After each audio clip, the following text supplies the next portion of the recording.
Hello, I'm Dr. Dub Taylor, owner of Dub Taylor Consulting.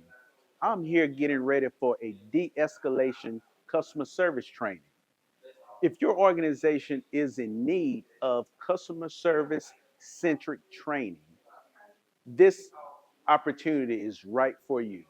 We talk about de escalating, we're talking about making sure that your employees understand that the customer is the most important aspect of your business. If you're interested in taking your organization to the next level through customer service, feel free to reach out to me at www.dubtaylor.com. Look forward to seeing you. If someone feels judged, rushed, dismissed, they don't feel safe enough to work with us. So let's talk about being safe. What do I mean by that? What do I mean about being safe? Mm, okay. If we were playing in the country, we would play hot, cold, warm game, right? You are warm, you're almost there. So free to speak openly. Okay. What do I mean by that?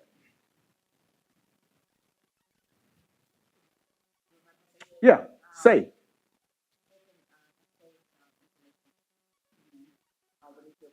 Ah, and and you won't gossip. And man, can you, you know, Johnny, Johnny, man, y'all believe, man, Johnny down here, lost his house. He and his wife, kids down here begging for food, begging for somebody to eat. Huh? Hey, y'all. Hey, look. Hey, she over here. She said, yeah, they show. hey, hey, hey, hey. See him walking in church Sunday.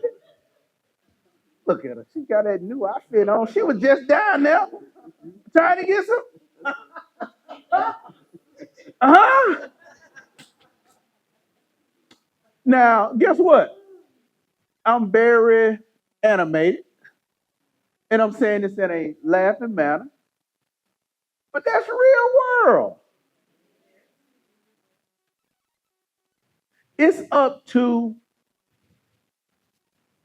you. Oh, Jennifer Hudson. You gonna love. It's up to you and you and you and you and you and you and you and you and you and you and you and you, all of you, to make those individuals feel safe. Now, yes, the housing authority has a what?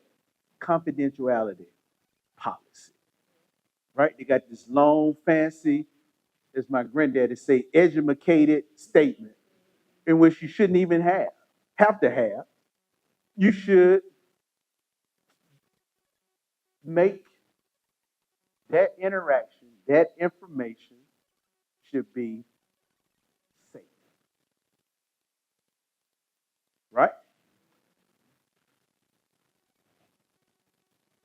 So, what can we do to make sure here in the housing authority they feel safe? They feel open. They feel secure. What'd you say, big man? All right, what's your name? Fred. Fred says one on one. Now, Fred, you my guy, because you old school, right? You said talk. I was in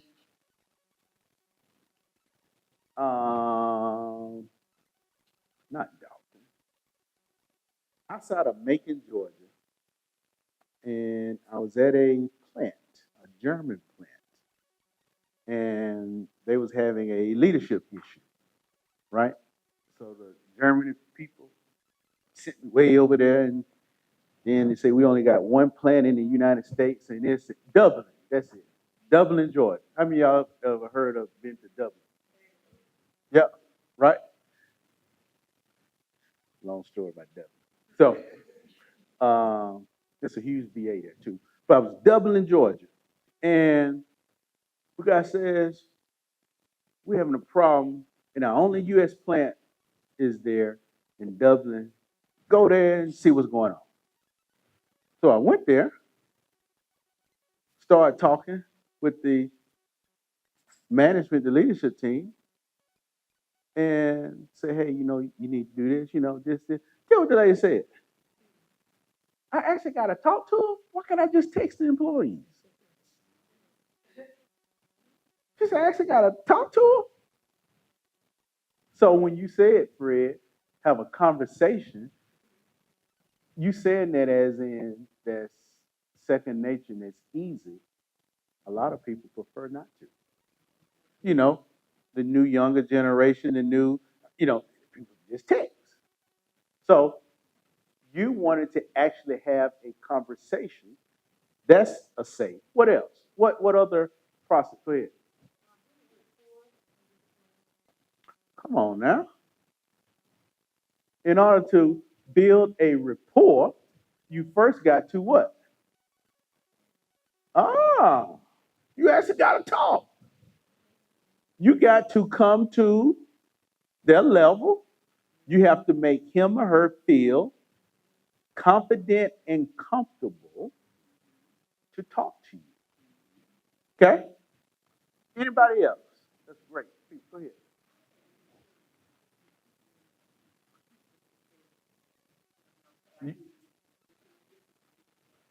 Absolutely. Right?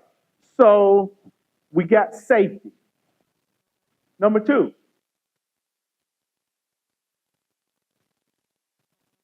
principle number two, trust. The T word.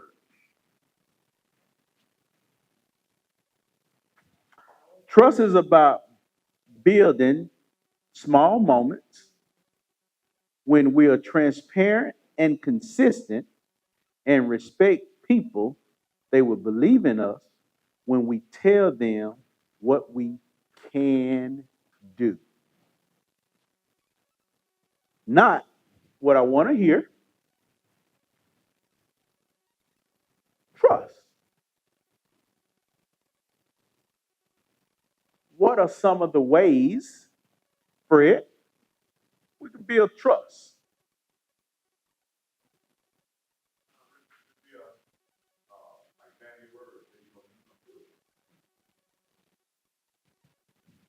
Okay. Be a man of your word. Okay. What's another way? Anybody?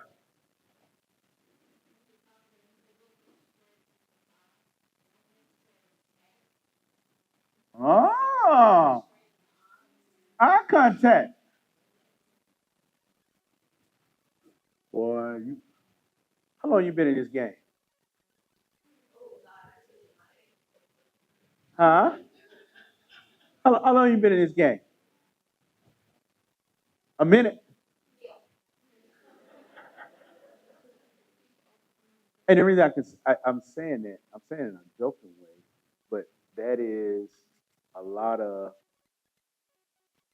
newer generation people don't want to do that.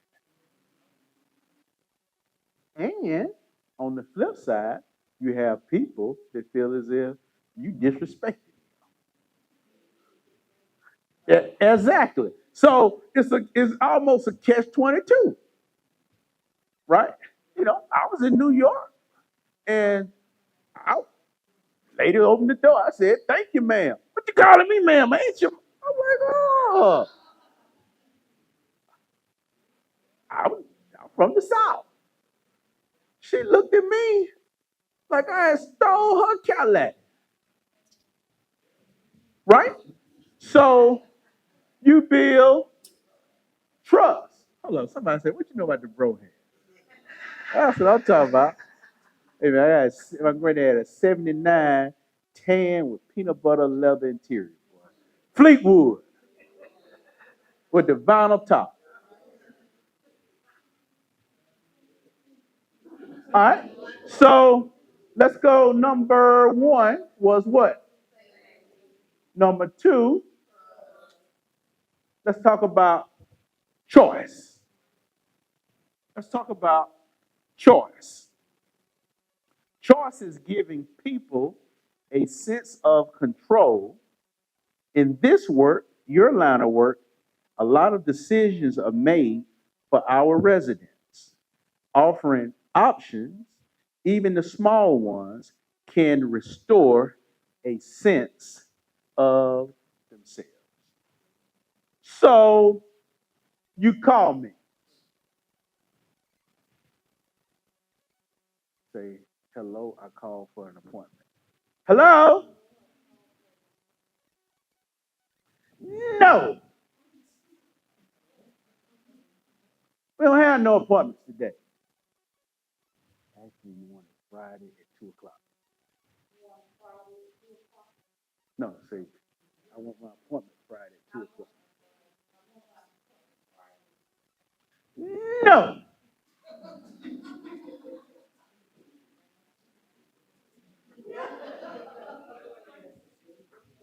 Ask me, you come up to the counter. I need housing. Um, Today I just lost my place. We full. No.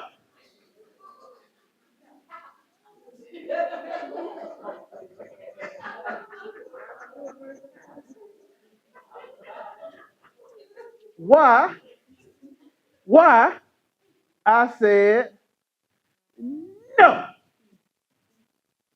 when she asked for an appointment. I said no when she asked for emergency housing. I said no.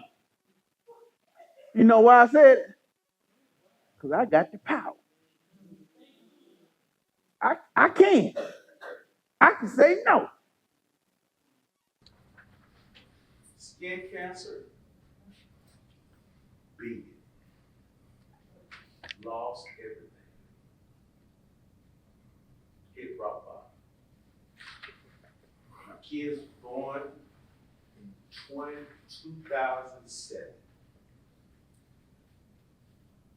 My daughter was born on week.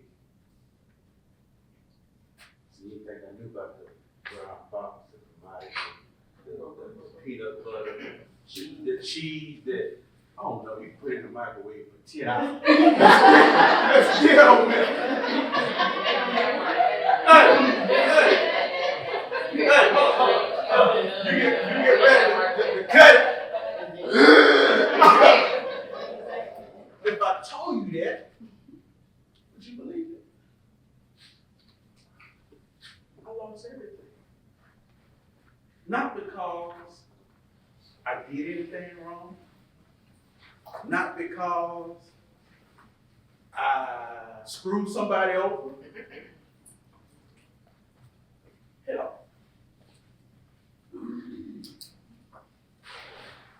How many of y'all know male that had breast cancer? It's extremely rare. I did. And I'm not being disrespectful to anyone, but that was easy to be compared to the skin cancer. Now that one almost took me out. I had 5 surgeries. 5. So you can't look at these people that's coming to you, oh, I'm better than he or she. What you want?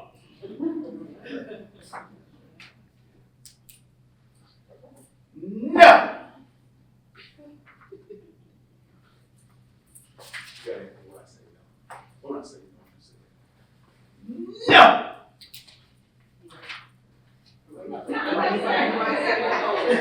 No, I'm not working with it.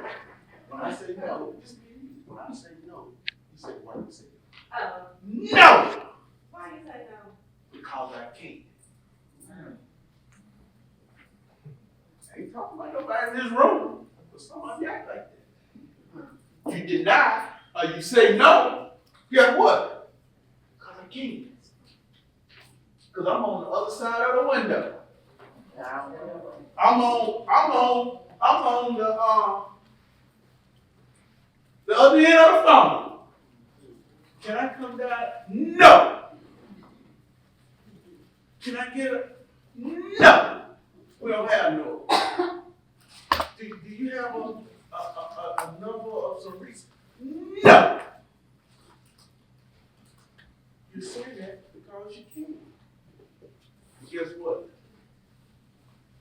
You're one call away. One doctor visit away. And in my case, one shower away. Both times I caught cancer, I found it in the shower. Both times. So it can happen to any of us. So if you didn't write it down, I want you to put it in your memory. For the moment when somebody comes to see you, visit you, calls you, or whatever, for that moment in time, I want you to make that individual feel as if they are the most important aspect of your day. If you'll do that for me, we are headed in the right direction. So let's talk about HABD's mission, vision, and values. Okay. Our mission is to provide the highest standard of affordable housing. Our vision is to be a premier agency through excellence.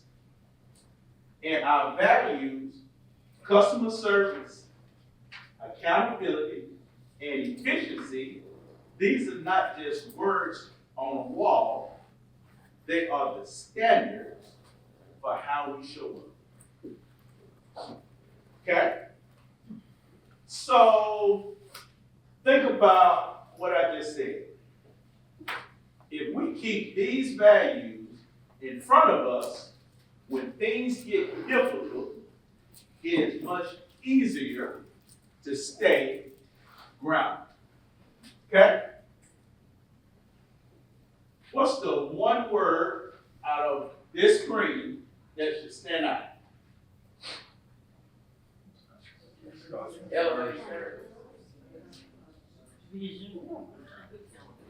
Customer service. It's always one, right? So my bad, two words. Oh yeah, what's your name? So, for Miss Technical Correct, what two words? Customer service, right? So, it is intertwined in the vision and mission. So, what does great service feel like? How does it feel?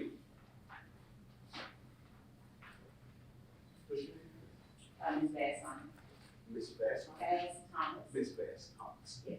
All right. What does great service feel like?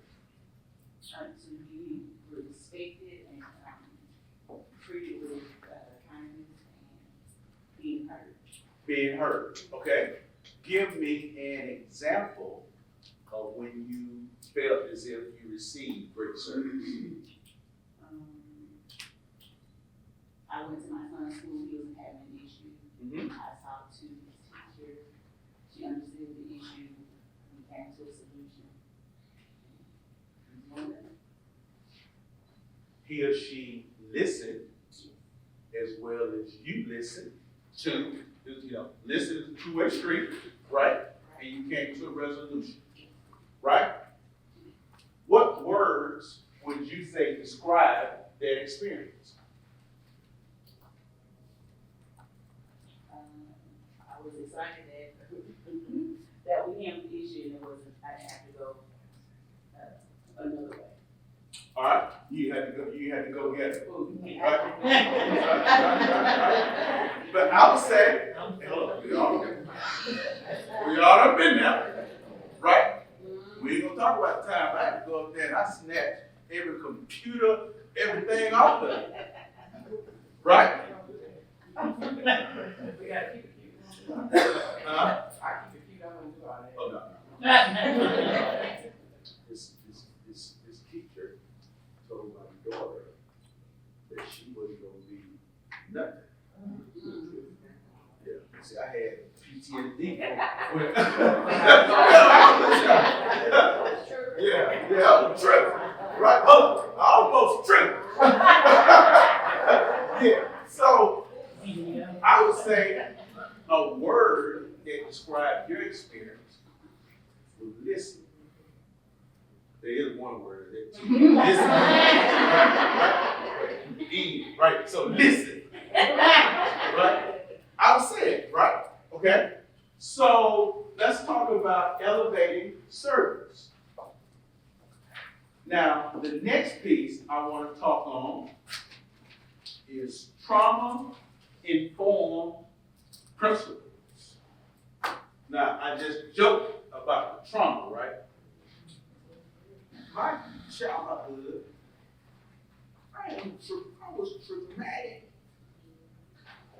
influence. I've had all of them, Miss Mom, all of them. I had the watermelon sandwich, 2 pieces of light bread and watermelon. That's it. That's all we had. Had a sandwich. I had a syrup sandwich.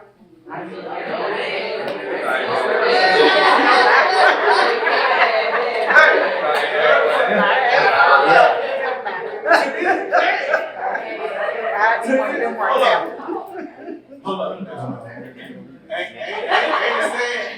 Ain't saying she think I'm all bougie. I mean, as a kid, I was raised on hog brains. You mix the hog brains with the remoulade. Absolutely. So guess what? To this day, I'm traumatized. I don't want to eat none of that crap now. Right? So there are certain. What's your name? Miss Johnson, she looked like, what is that? Hey, it's the survival of the fittest. We went to town once a month. We lived on the land. If we didn't kill it, we didn't eat it. We wanted chickens. We wanted chicken for dinner. My mother went out there, got the chicken out the coop, rained the net, the chicken head in our hand, the chicken running off down the road. We plucked it. We had chicken, right? We wanted eggs. Go out there, get eggs. So all that stuff is trauma. So when you look at trauma-informed services and principles, I broke those down to safety, trust, collaboration, choice, and empowerment.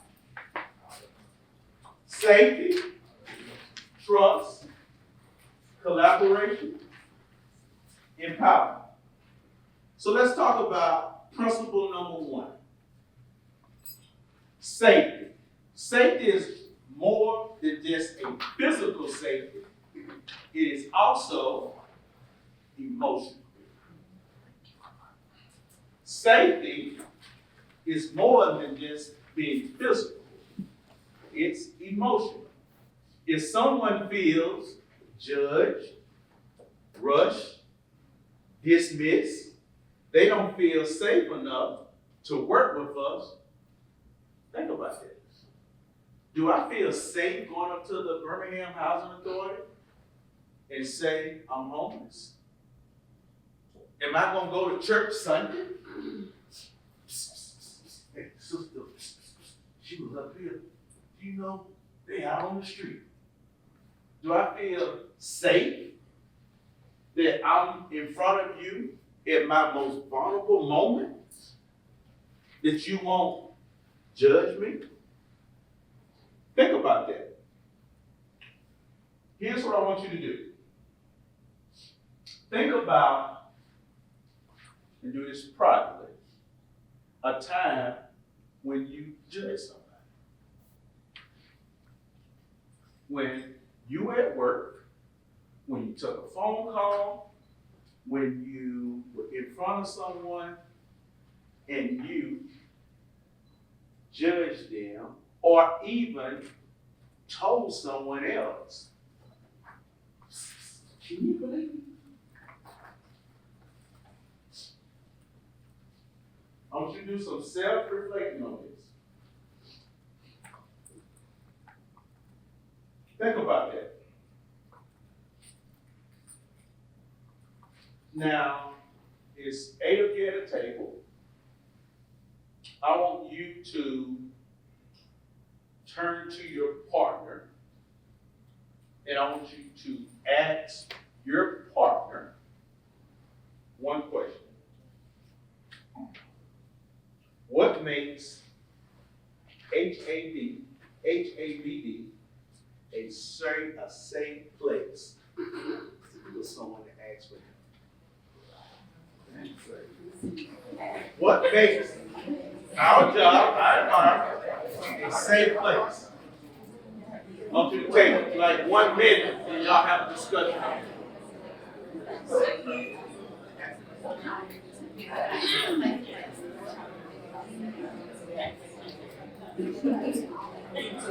All right.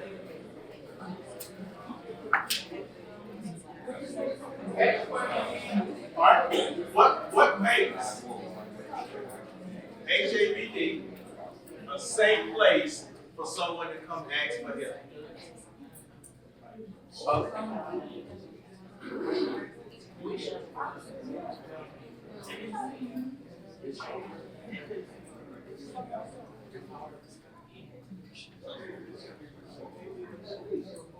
All right. So,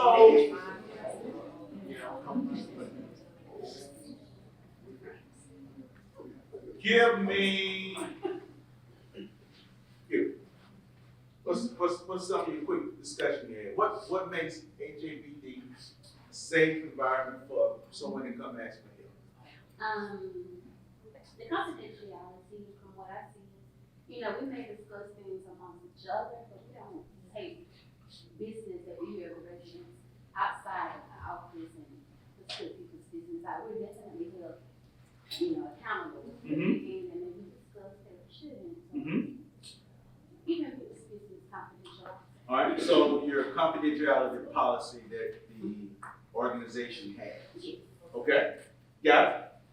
What about this area? What makes safe place? Someone. You. I say the resource that the percentage comes to in need of resources that they want to do something that they know they can come there. It may be not at the right date or time, but they can as a receive and assistance, but they can come in and get the information that they need to get resource help, or even to connect them with other areas here in that area. Okay.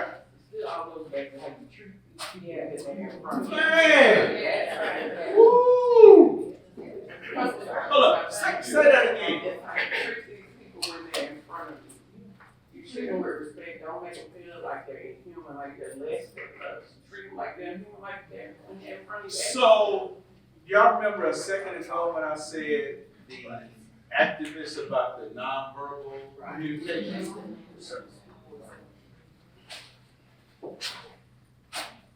I need you to do this. All right.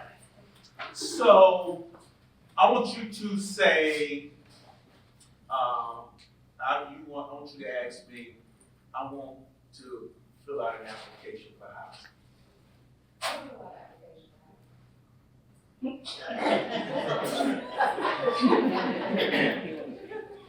Oh, look, I didn't even have to tell you what I thought. You saw it in my face. Your body language. Now, if I were you, and guess what? I have been there. I look at it. As a man,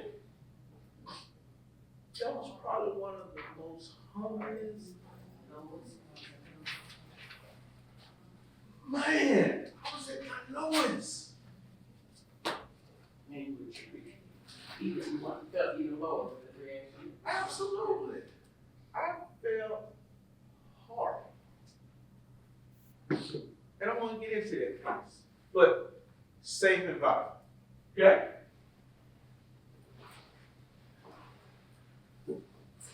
Trust. Let's talk about trust. Trust is built in small moments, right? When we are transparent, consistent, and respectful, people believe in us when we tell them what we can do. Right? Trust.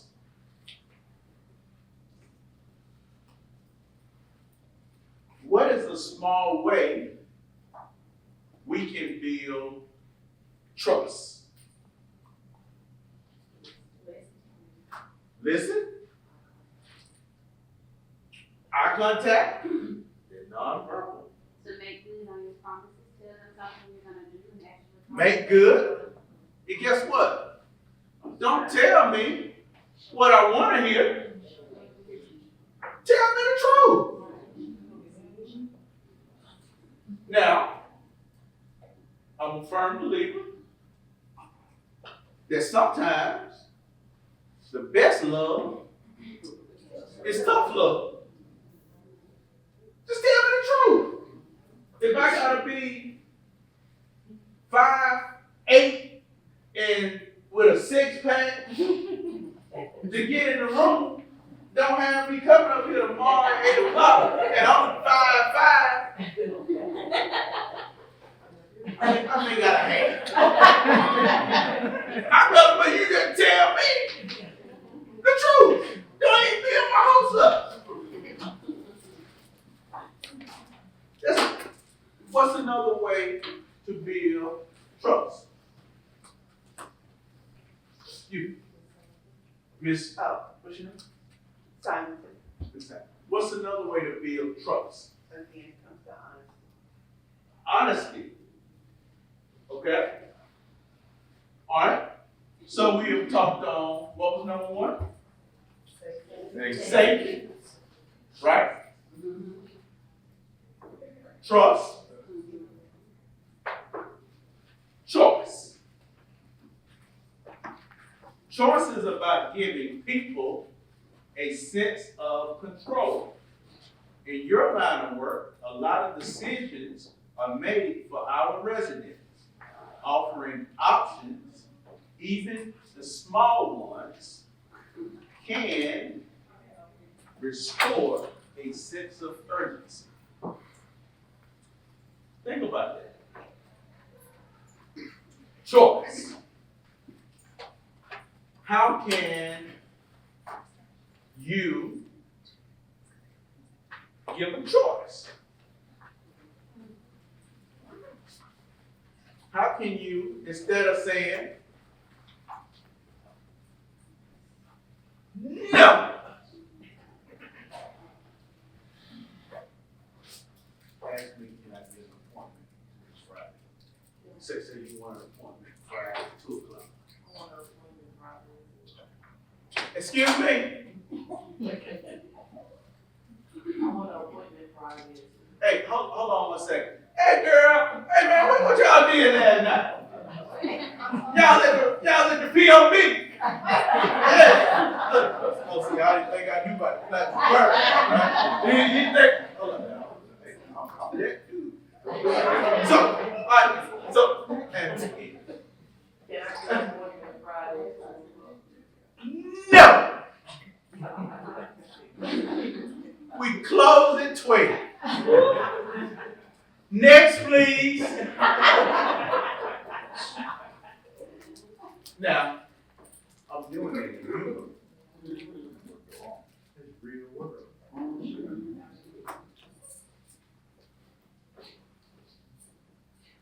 Now, what's wrong with saying, thank you so much for coming by asking for that time slot, but we close Fridays at 12. Is it any ways possible you can come early on Friday? We have some earlier slots. The reason you say that is Friday could be her only off day, like his off day. The answer is still no, it's how you deliver that number, Or how you reposition. is there possible another day next week can fit into your schedule? Here are some of the options that we have. No!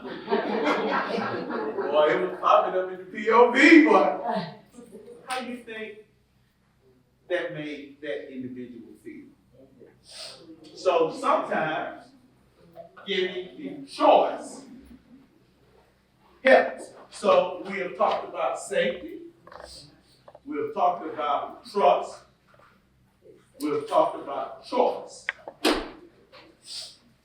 Next, we're going to talk about collaboration.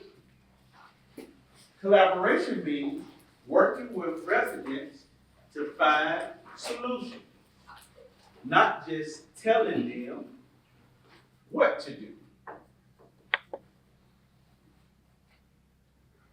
What's one way we can invite people we serve into the problem solving instead of just directing them or telling them no?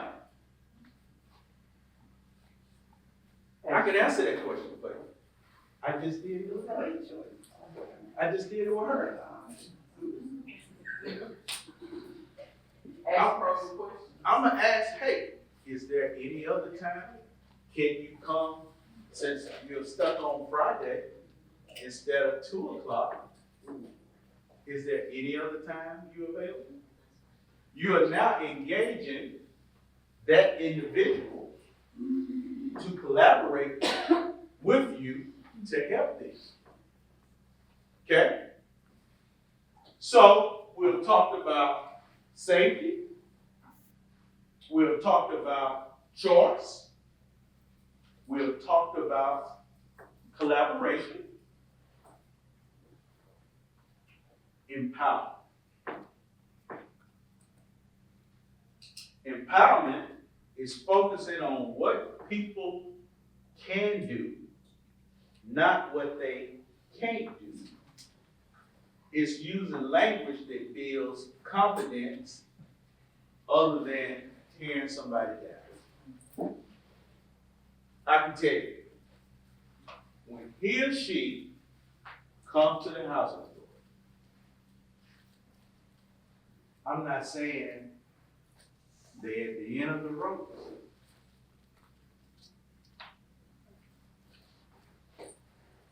But they need your help. In some shape, form, or fashion. Right? So how can we empower them to focus on their strengths and help them feel empowered? How can our words make those we serve feel capable?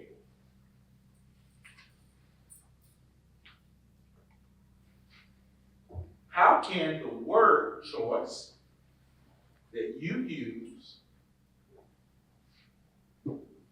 stop them from going over the ledge.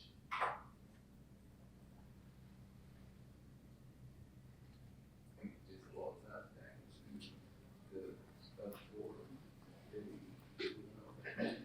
They feel safe, trust, and what we want, and we give them choices, and then once we collaborate, get it back to their power. It's important. If you were a USB cord and I was a motherboard and you plugged into my brain, that's exactly what we're bringing. They all tie together, making he or she feel, remember what I said, for that moment in time, that he or she is in front of you, it is your job to do what? Make them feel as if they are the most important aspect for that moment in time. That's what? Helping empower them, feel that they can trust you. You creating that safe space, all that stuff for that moment in time. There's a little empathy that goes a long Tell them stop. You must was in Baltimore Monday when I spoke then. No, I've been customer service for a long time. No, you. I am. Hey, look, I think we gotta stop. I think we gotta stop. I was in Baltimore Monday. That's the next thing. Oh, I'm sorry. You need a mark. Hire me. So out of these principles, and I hope you wrote them down. Safety, trust, choice, collaboration, empowerment. All right. So we're going to take a 5-minute break and come back. Okay. Please.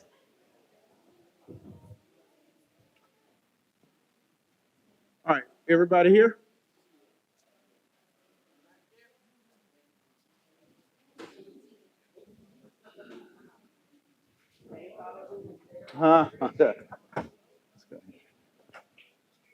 Together.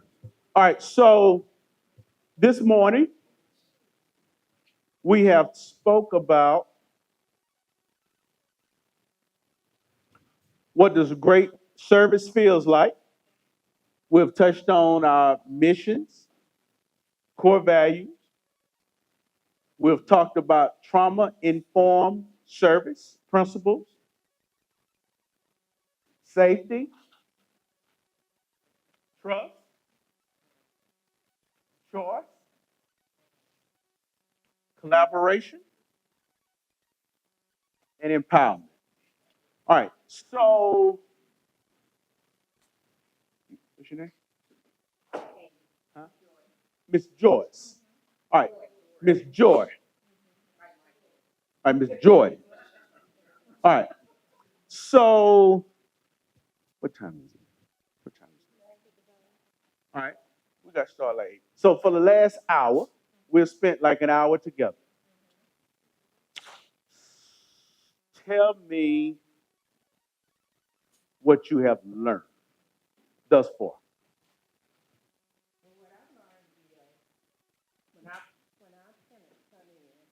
Yes, ma'am.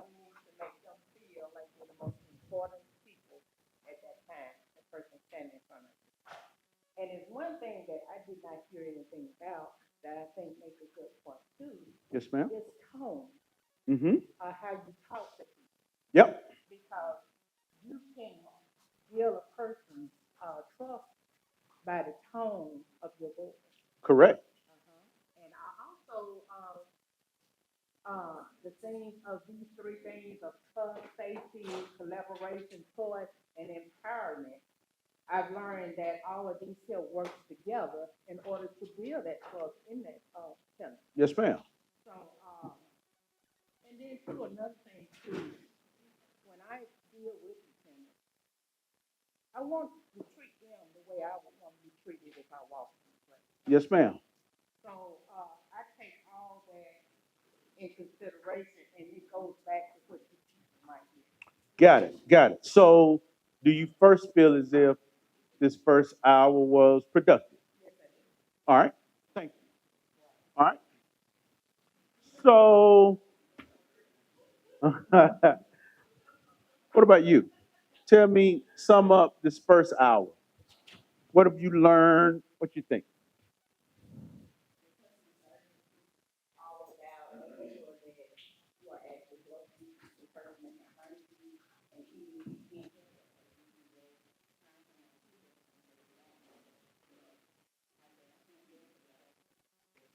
Okay. All right. So the next thing, both of you are correct, and thank you so much for the individuals that came up and talked to me during the break. Mrs. in the green jacket. What's your name? Miss Jennifer remembered me in 2018, 20. You were there too. Yeah, I spoke at the center at the annual award event. See that you knew all that. You didn't even say that.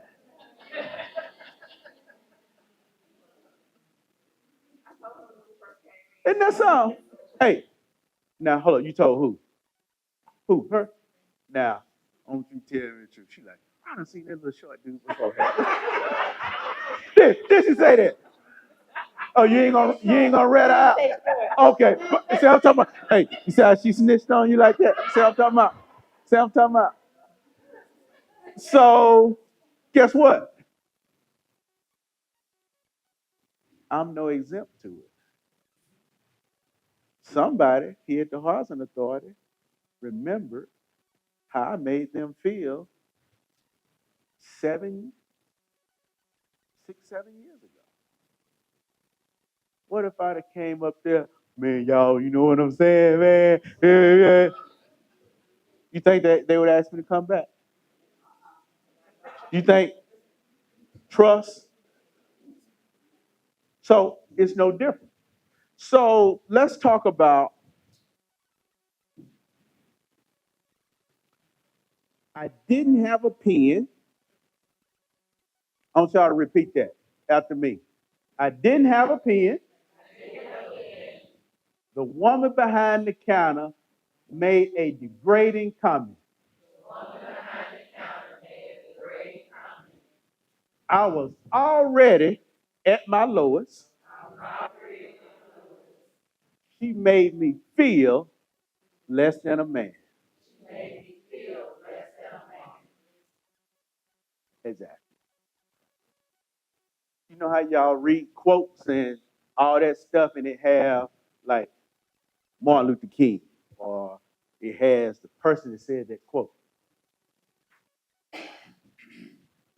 Say who said that. Ask who said that. Me. That's me. I didn't have a pen. The woman behind the counter made a degrading comment. I was already at my lowest. She made me feel less than a man. Now I'm already short. But she made me feel even lower. I had lost everything. $350,000 a year's job, salary. Gone. I had saved 200,000 in cash from bonuses. Gone.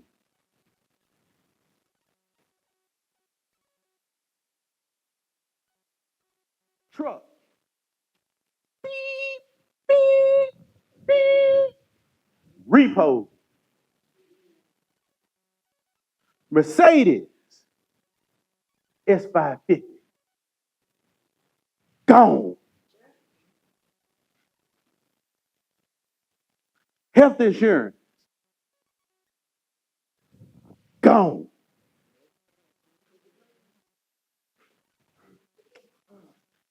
3-year-old baby. Wig. 4-month-old. Commodities. Lost everything. Went down.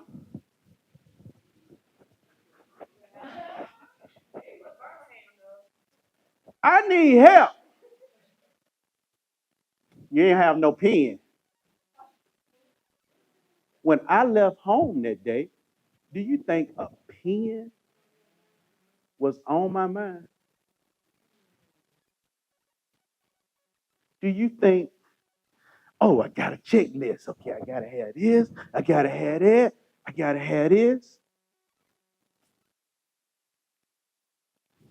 The quote, I didn't have a pen. The woman behind the counter made a degrading comment. Asked me what the comment was on you. I didn't have a pen. The woman behind the counter made a degrading comment. Look at you can't even have a pen.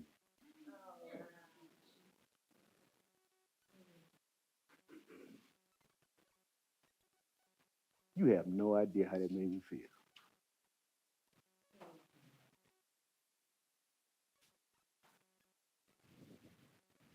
I ain't saying anybody in this room. How many of you are guilty of that?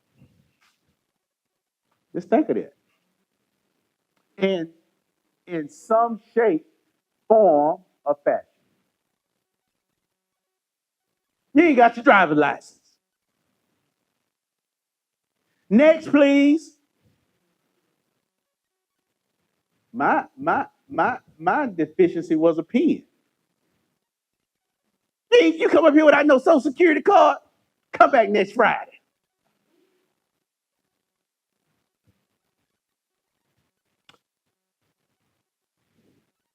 And this is just me. She made me, Doug, that let me know y'all close with me, right? This is my second, third time. My middle name is Clayton. Don't too many people know that. That's why we close, right? Doug Clayton Taylor. She made me feel less than a man. And at that time, a man that was only trying to provide for my family. I didn't have a pen.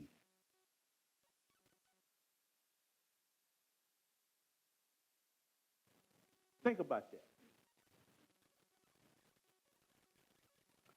Do you think, what's your name, man? You think that was good customer service? What's a better way she could have handled it?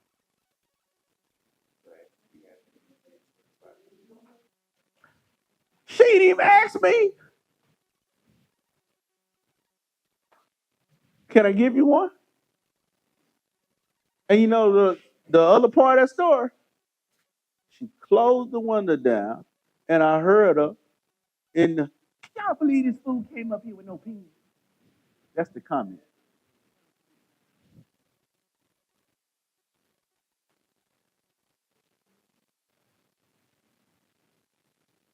I couldn't do nothing.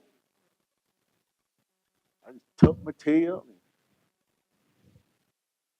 I was at a low point. True story.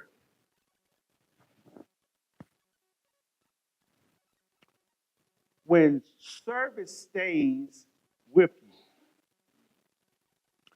think of a time when you were the customer,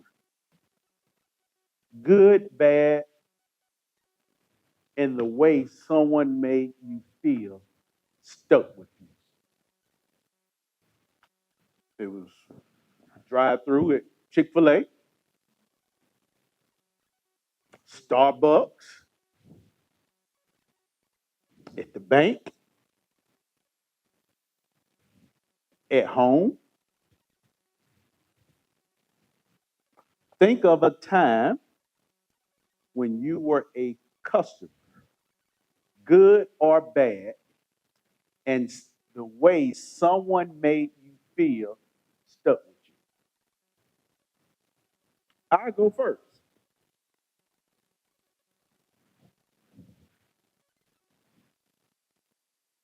I felt like crap. And I'm be respectful. I'm gonna use the word crap. And since can we be like real with each other, like real, real? I went home and cried like a baby.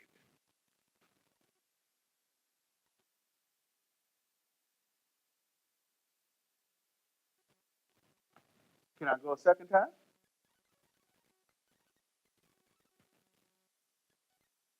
Senior year in high school. Last day, last week of school. Had this lady named Judy Franks. Went around in the classroom asking everybody, what you gonna be? Where you going to school? Heath Phillips says, I'm going to University of Alabama. I'm study accounting, come back, work at the bank with my dad. His dad was the president of the bank. Other lady, well, I'm going to the Navy, this. Came around to T, Taylor. Uh, Class, I'm going to speak for Doug. Is one out of the class that stays home and pumps gas at the local gas station. And everybody, y'all stand up. It's going to be Dub this year.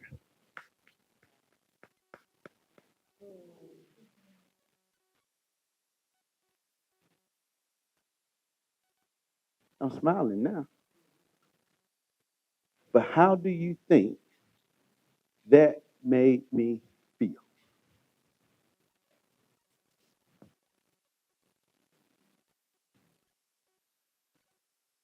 Good, bad. I just gave you two bad experiences. Now, think about the good experiences. Tell me a good experience that someone made you feel good.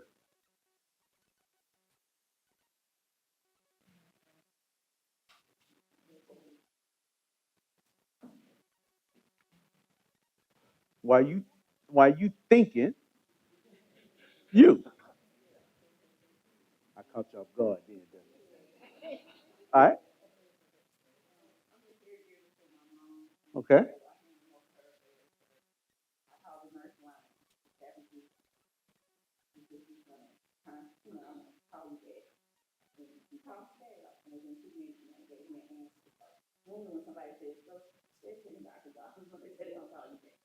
You don't never hear me. Yeah, yeah, yeah. That made you feel important. That made you feel like you was cared for. Exactly. Okay. So we all have had those good and bad experiences. And guess what?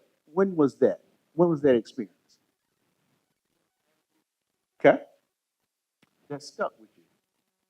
Here it is a week later, you still talking about it. My bad experience was 1994. I remember that crap as it was 5 minutes ago. It stuck with me. So the way you interact and the way you make people feel will stick with them. Now imagine how often our residents may feel that way after an interaction with you.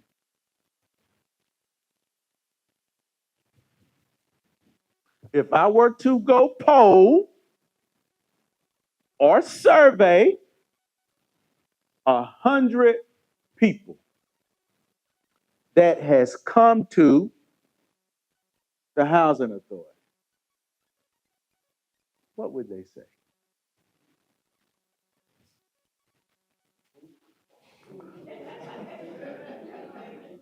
Hey man, come here. Hey y'all, he been back here in the cut like all day, right?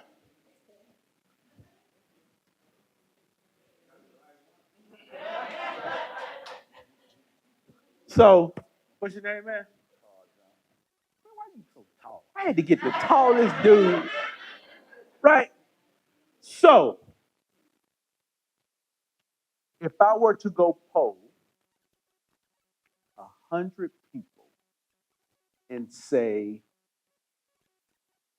how did you feel when you left the housing authority? What do you think the feedback would be? Let's be honest. Mm-hmm.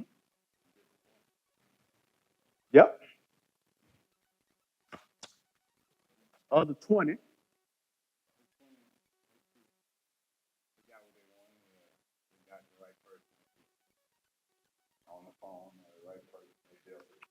So, out of that 80% of the pissed off ones, what would be some of the reasons? Mm-hmm. We guilty of it. Guilty. Guilty. Guilty. Guilty. Research wasn't done. I moved past wasn't done. I turned in. Oh, the paperwork stuff. Oh, I turned in, they done lost it again. Yeah, yeah, uh-huh. Now look, hey look, she laughing. She like, man, how did little short nigga know about all that? Yeah, that's true. Because you know what? I'm pretty good at what I do. Guess what I did? I talked to some of your people. When a client engages me, I got to know what I'm dealing with, right?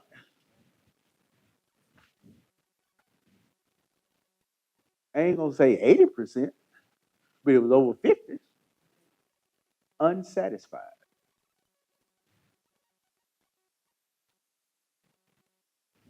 Not saying any names, but some of you got some work to do.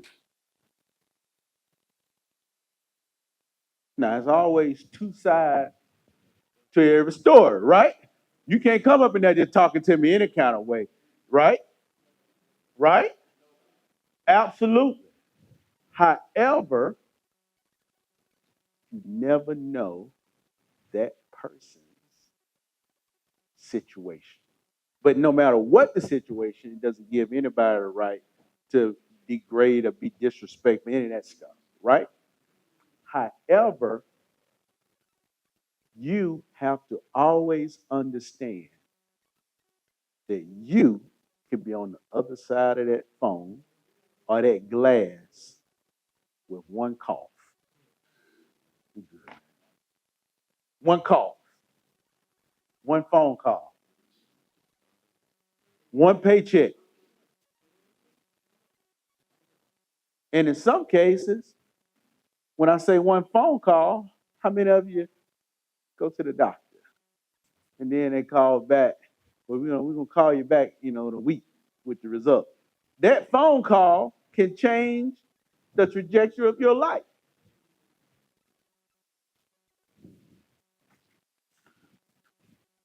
She said she experienced that. Think about this, y'all. In a 24-hour span, I lost it all. 24 hours, $385,000 job, gone. I only had one vehicle, which was the company vehicle for my personal and business use. Guess what? Gone. It was on the 30th day of the month, Ms. Mock. Guess what? Insurance gone.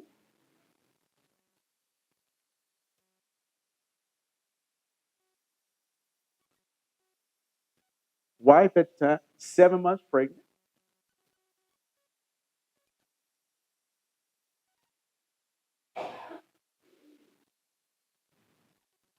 3-year-old. No insurance, no transportation, no money. That's how quiet the room got then. Hey man, it got real quick. So I'm painting a story to you guys. And God knows I can load my bag up and head down 20 to Tuscaloosa, then to York, Alabama, and make a left on Highway 17 and go through Butler, Alabama, and Silas, and I can get the mirror to my ranch. I'm gonna be pretty good.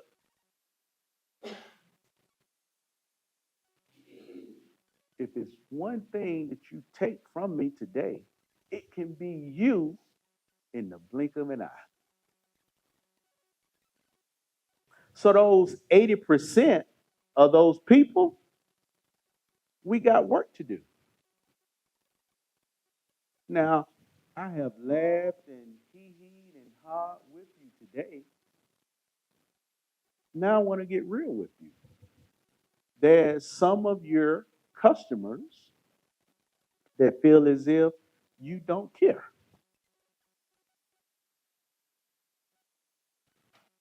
I say it's true, but that's how a person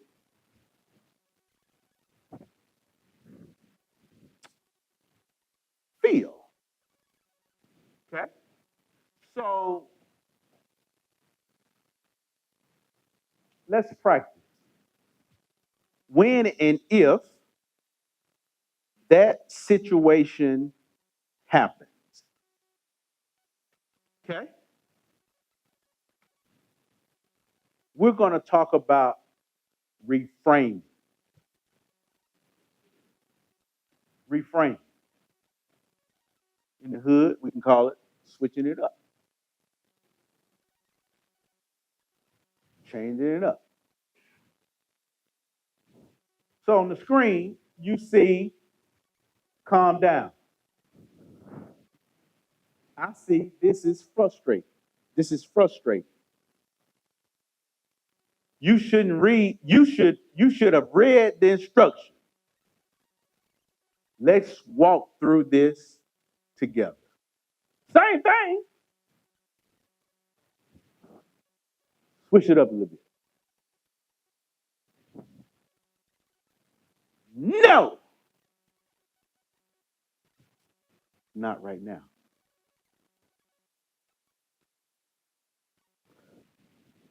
Not today.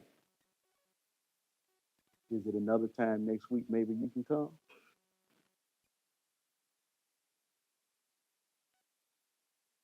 Can I get some help? No. What kind of help is it that you are seeking?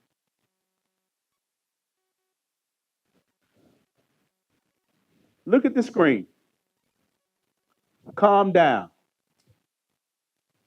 But you need to calm down. All that yelling. Calm down.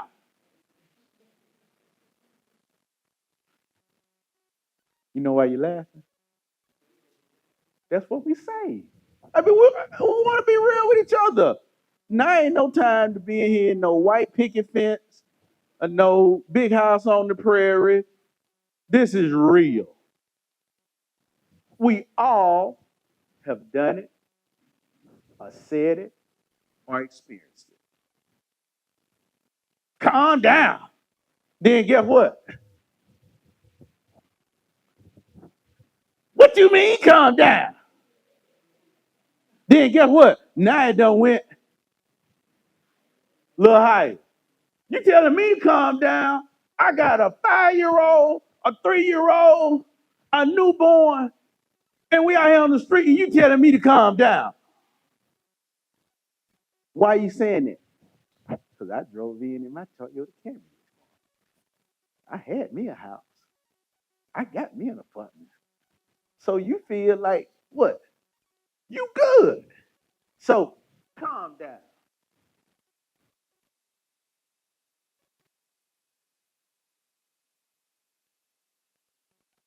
I can see it in your eyes. Me and the little red jacket back there, we got the mojo going on.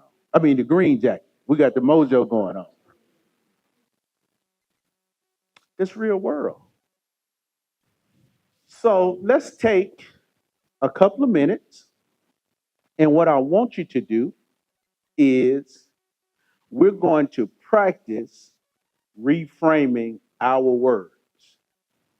I give you a phrase that you could escalate a situation, and you will reword it calmer, more respectful.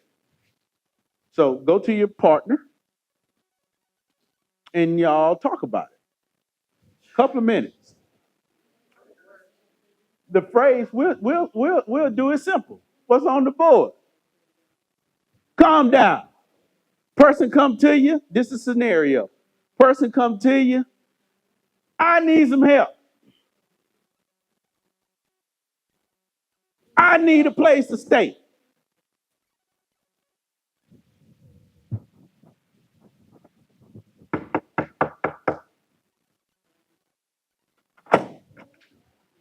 I'm here to do the inspection.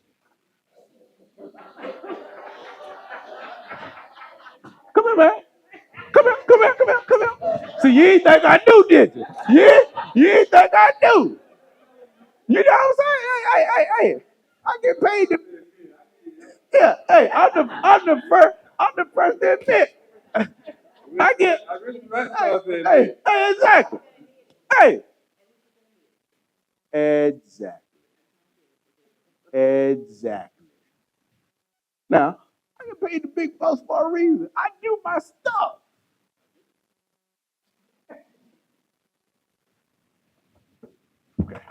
Answer though. Hey, look. So he don't know. That's how he told me to be banging on the door.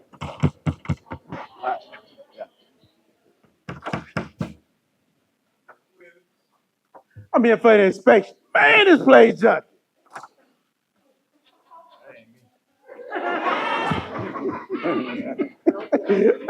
Hey, yeah, no. What I'm saying is, think about that. How can you rephrase whatever the job is? Now, in his defense, no bad reports, not to me, but I know what he does. I know what he's faced with. And I commend you for what you do. But I just want y'all to think about how can, whatever the scenario, how can you reframe your approach? If it's a person come asking for help, if it's you need some more paperwork, you ain't got it. How many? You guilty of it. You say you need this, why you ain't got it? So nobody knows your job and your situation better than you. So I want you to spend a couple of minutes and y'all just talk about how can you reframe your approach. That's it. Couple of minutes.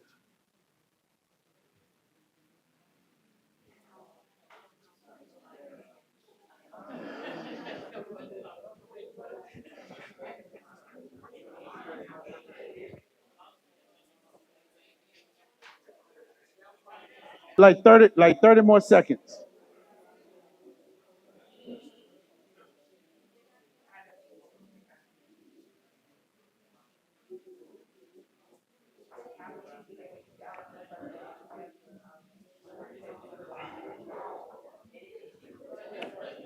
Okay. All right. I see and hear some great discussions. For time, I think we got like hour and 5 minutes left. I'm going to typically I would go through each table. So, what's your name? Miss Todd. Hey, hold up. Now I normally say is one in every group, right?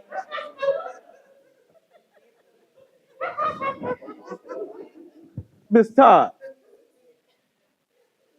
tell me what you think. How could you switch it up? How can you reframe? What did you do to reframe it?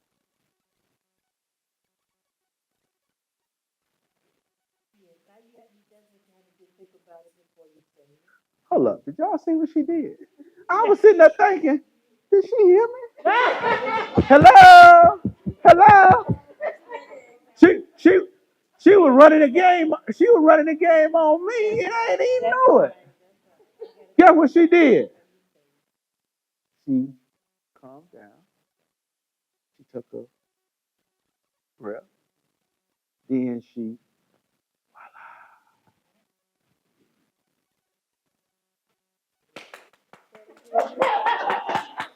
Now guess. Hey, look. Now guess what? Now guess what? Guess what? Hey, look. No, she did. That's just me and you in here right now, right? When you gonna run game on me, just give me a heads up, right? Yeah, appreciate that. That's good. But no, seriously though, what she did was actually right. Sometimes you just got to breathe, let it go. You said something. What did you say? Ah, let it go. Because again, you don't know that person's situation. So when I was at, I actually think, you're talking about a small world. Um, I have probably taught over 4,000 students um, in business, marketing class. Um, at the University of West Alabama, I teach graduate level global entrepreneurship and social entrepreneurship, 500 level courses. But during the break, Mrs. What's your name? Miss Tony, I probably taught her Australia.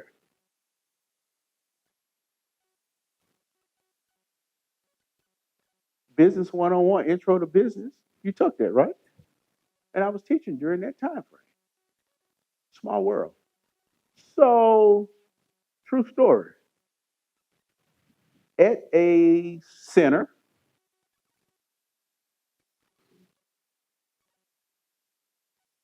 teacher comes in. This real life story. Teacher comes in. Oh, you decided to come to class today. Yeah.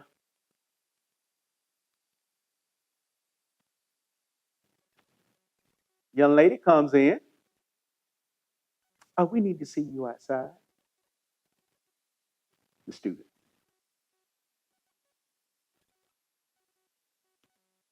We've been mailing you this information about your bill, and you ain't responding.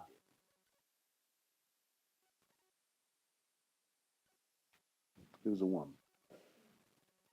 It was a sister. And what's the word? It's just unprofessional of you not to respond. You just show up here today. I stepped in. First of all, you ain't finna talk to her like that. Not in front of me.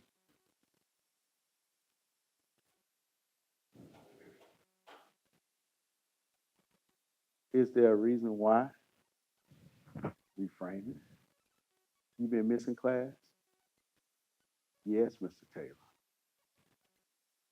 Is it a reason why you haven't responded about your bill, the letter that they are sending? Now the other lady is sitting there looking like, who this guy?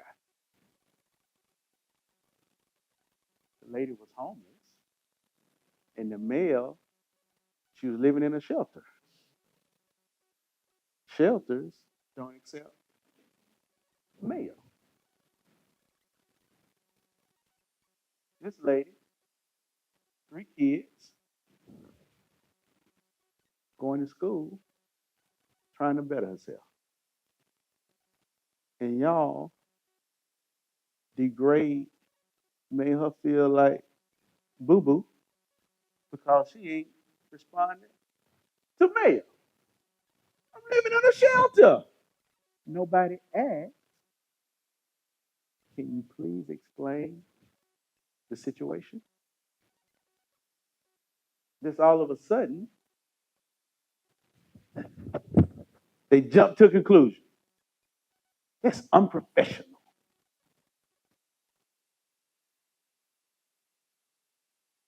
Think about that.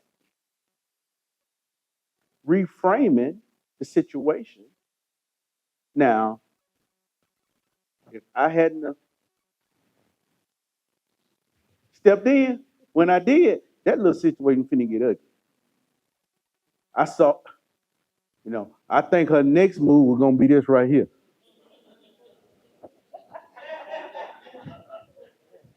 And we are, because she came at her wrong.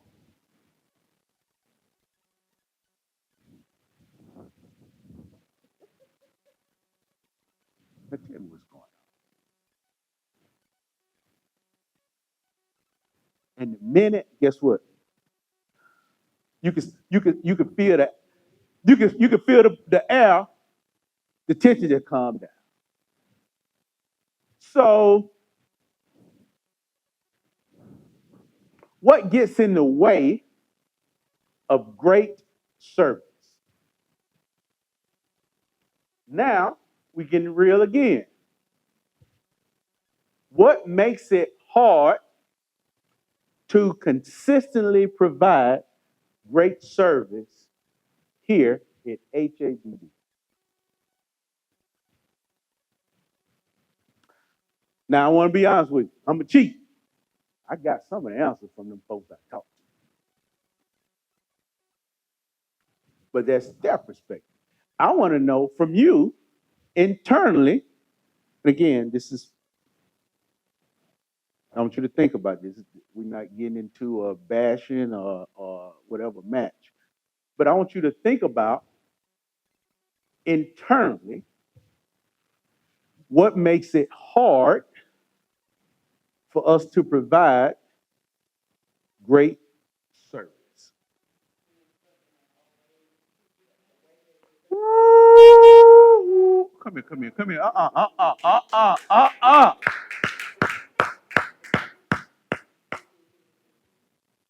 Let me see it.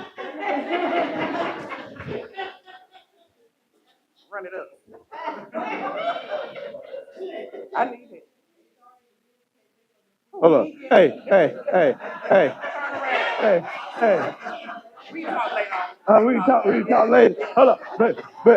But you can tell them what you saw. Yeah. God. Hold on. Look. Do that again, what you did. Stop. So, say what you said. Hold on. I'm gonna bless you, but I ain't gonna bless you. I'm gonna bless you for that now. Okay. But I owe you that. So, say what you said. Being stuck in our old ways, what worked before may not always work in the future. right now, we can't do what we did 10 years ago and expect to have the same results. So, you gonna stand here with me on this now. That is part of you guys' problem.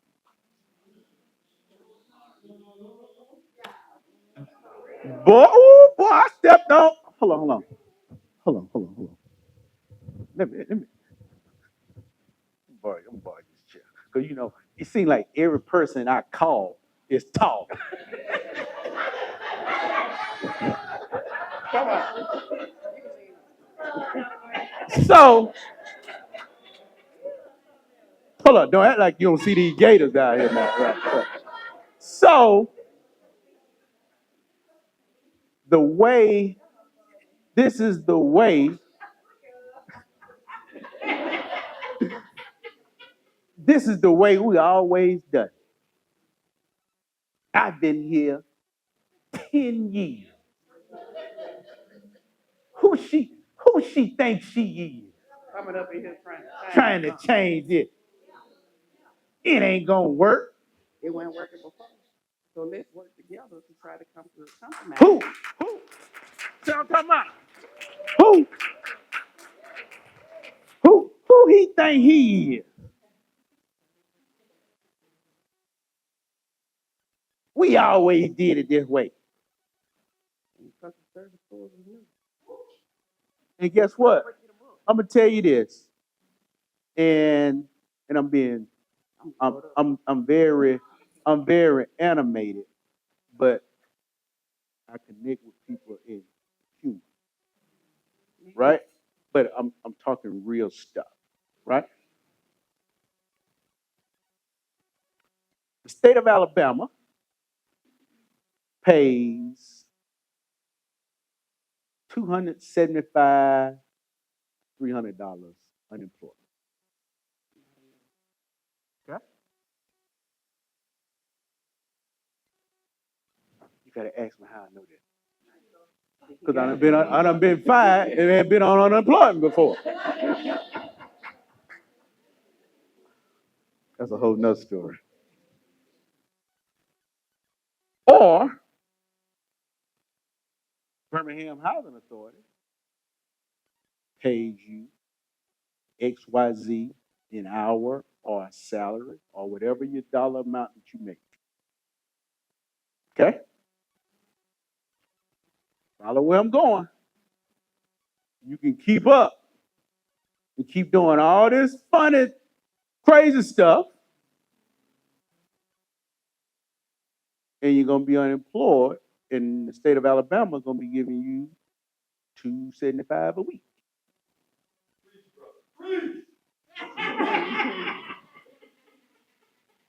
Because when he or she keep complaining, he or she write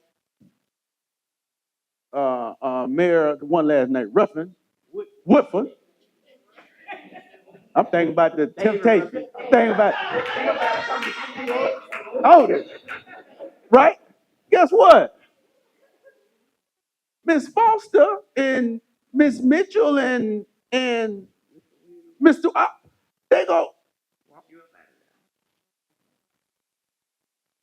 I'm being honest. Hey, y'all, I feel tall. Stop.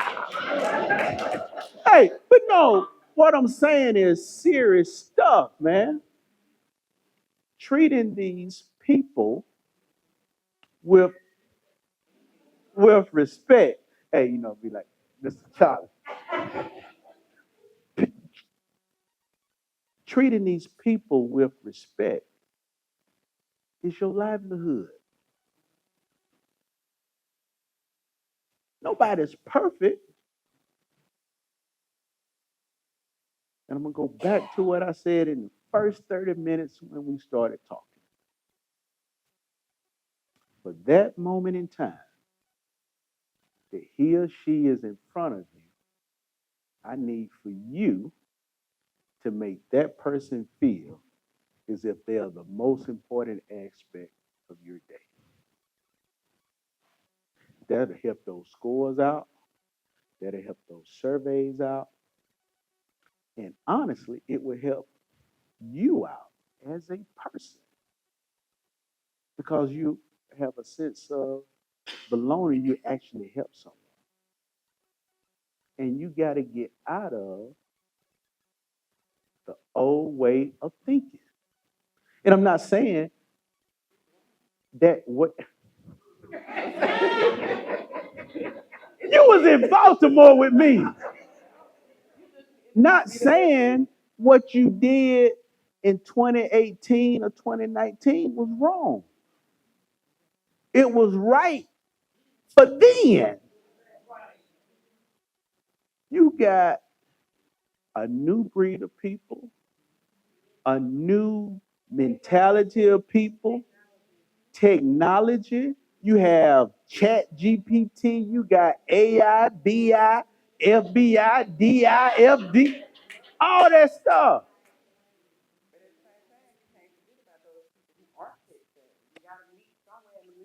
Absolutely, man. Hey, you got a truck on me.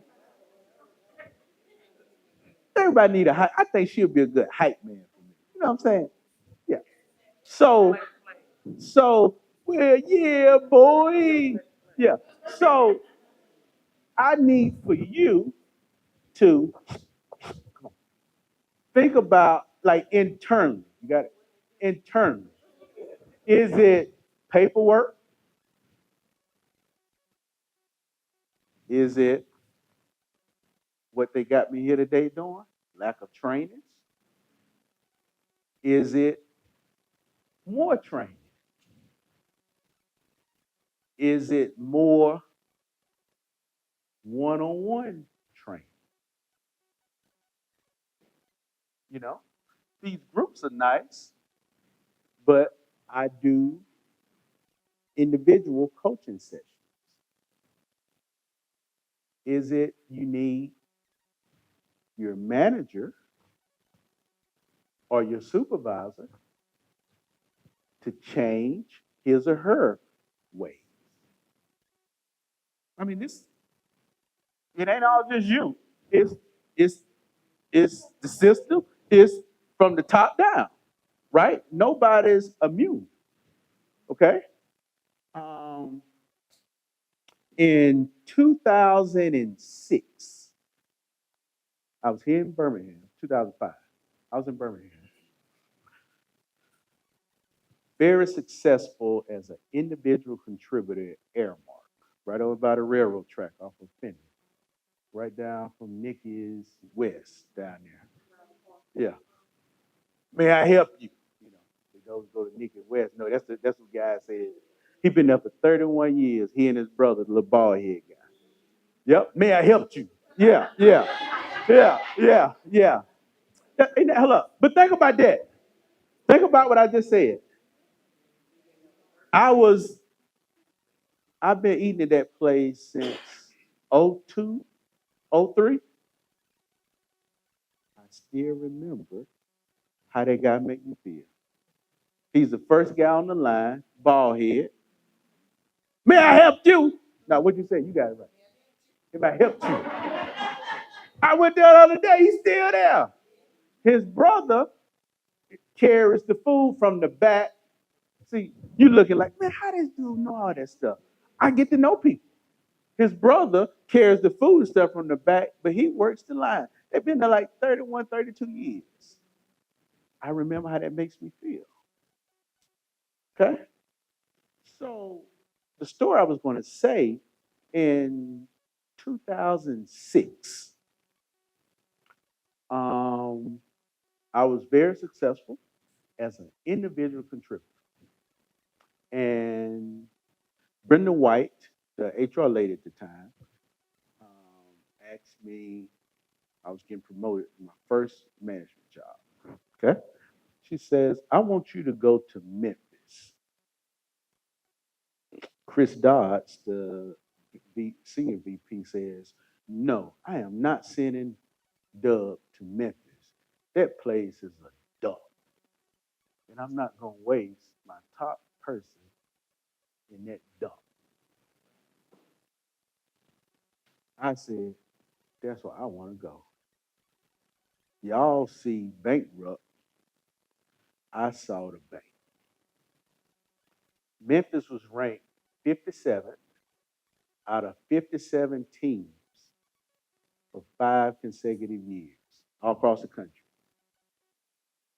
57th out of 57, 5 years, dead last. They had sent 3 regional directors there in a 3-year period. So y'all sent 5. They sent me there, and I never forget the lady.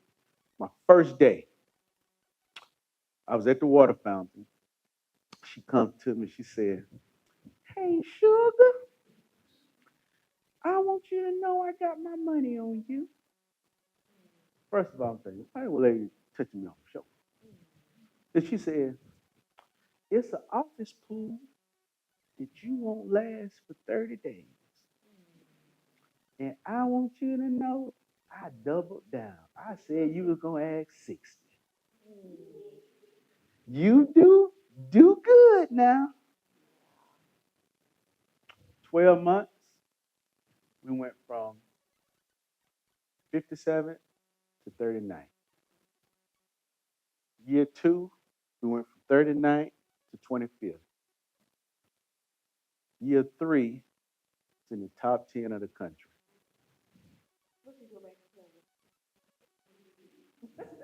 She was fired. So, why did I tell you that story? I took the existing team and I managed each person differently. Everybody else, one size fit all. You suck at your job. I'm gonna write you up. I manage them to their strengths. What you doing good? Oh, don't worry about that stuff. We'll work on that. What you doing good? So I'm not saying that's what we need to do here internally, but there's a benefit of your leadership understanding who you are as a person and managing you to that. I'm just saying. Okay.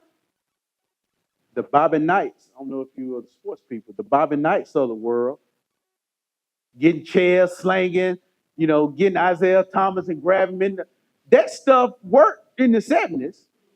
You do that to Pookie and Ray right now. They finna put them things on it. You get what I'm saying? And then you got Daddy Dub coming out there with a 4-5. You get what I'm saying? Times change. Well, hey man, what were you gonna say, man?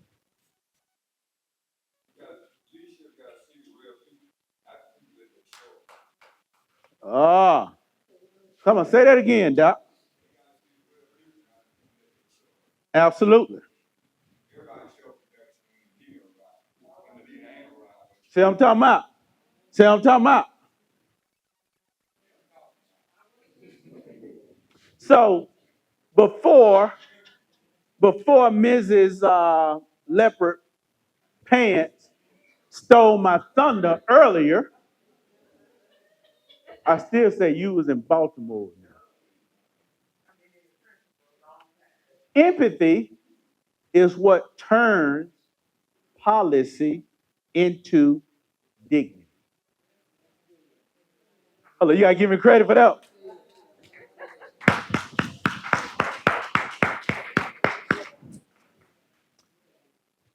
Empathy. I did that. Yeah. Yeah, absolutely. Empathy is what turns policy into dignity. Okay?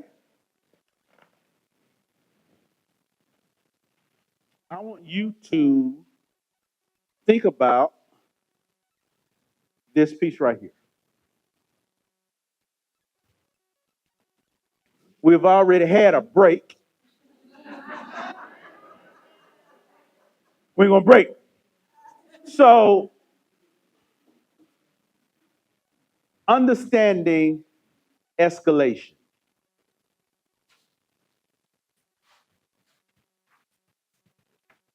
What does this guy mean when he says we need to understand escalation?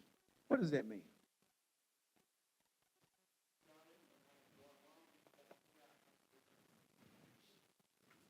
Okay, that's one. What's another one?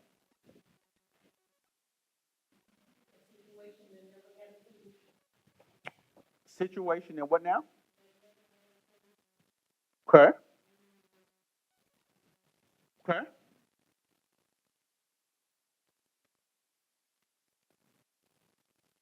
When you go from here, calm down. That's a what? What the hell you mean calm down? That's my reaction, right? Then you go say, I say calm down because I did. You're going to match that energy, right? I'm sorry. Let's try this over again. That's the recovery. Hey, my bad. Or the lady ran game on me. What's your name? What did Miss Todd say?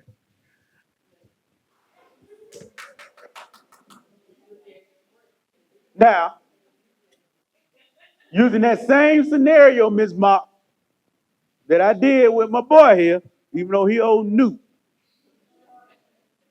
If I plug my little cord into her brain, she could be, listen to this helper. I could cuss her out right now. Ooh, Lord, help, I could get, yeah. She thinking it.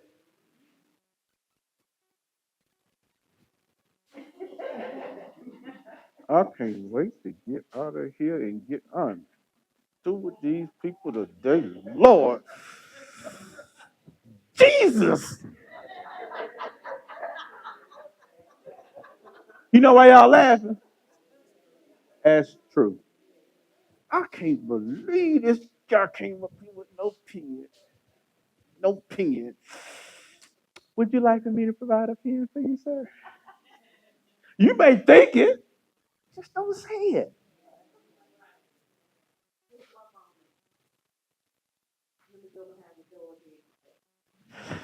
Lord Jesus.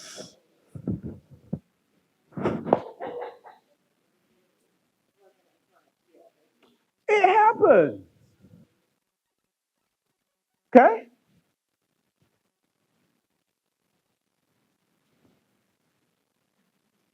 What emotions are in the room? What emotions are the people we serve bringing into the room when they come and ask for help? Anger, frustration. I'm sorry. Fair. What'd you say? Frustration. What did it bring?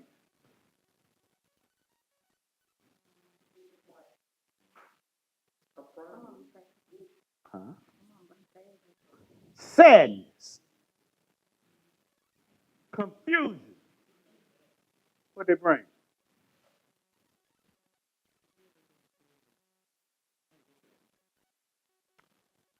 Ooh, whoa, whoa, whoa, whoa, whoa, whoa, whoa, whoa. You said the H word. They coming because they need hope. Keep talking. Well, Hold on. Cause you finna spit some game. I can hear it. Okay, go ahead. All right, go ahead. 'Cause I can tell you look like. Hey, let me tell y'all this. You know how you read the room? She old wisdom. She's sitting over here with her hands like this. You know what I'm saying? Look at her. Go on, spit that game. Uh huh. Uh huh. Uh huh. It could be you.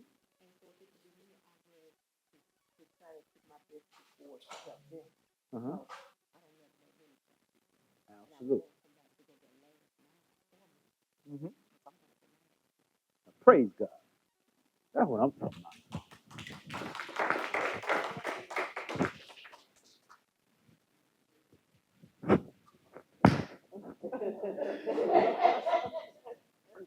What they bring? What they bringing up to you? When they come to see a call. Uh huh. What kind of energy? Desperation. Ooh, desperation. Yeah. Your best self.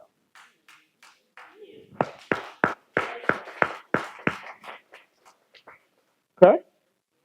All that stuff is right.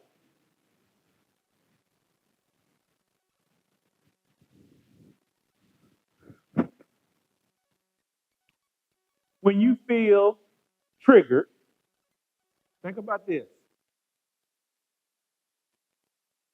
When you feel triggered,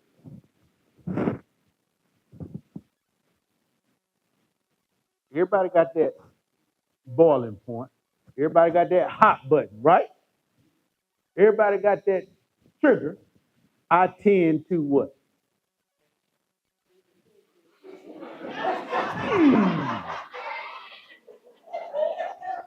Hold up, hold up, hold up, hold up, hold up, hold up, hold up.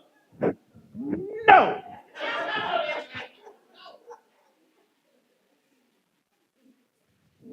no. We all do it. You can't do that. Now, Miss, I didn't catch your name. What's your name? Miss Kathy. She spit some knowledge to y'all, man. To us. These people, you you are probably their last resort of hope, right? So it is your responsibility to give them your best. Here's your opportunity to give them the best version of you. And you are a representative of HABD. Okay?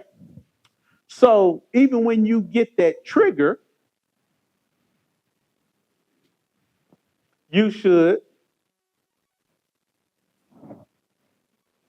I think you was in Baltimore with me too. You should breathe. Pause. That's what she did. Use, what did I say about that nonverbal? Lord,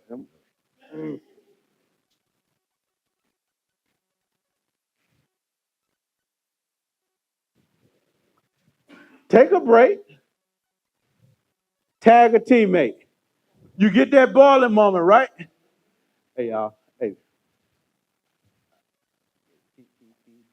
deal with this for a sec. I just need to go get me some fresh air. Tag a teammate.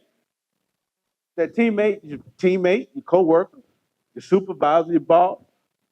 You got that trigger, right? I'd rather for you ask for help than you degrade somebody.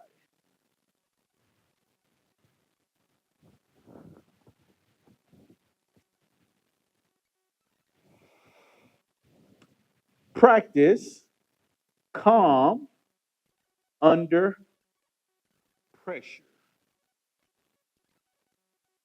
Practice calm under pressure. I've been here all day and no one has helped me. That's a simple phrase, but that's how people feel.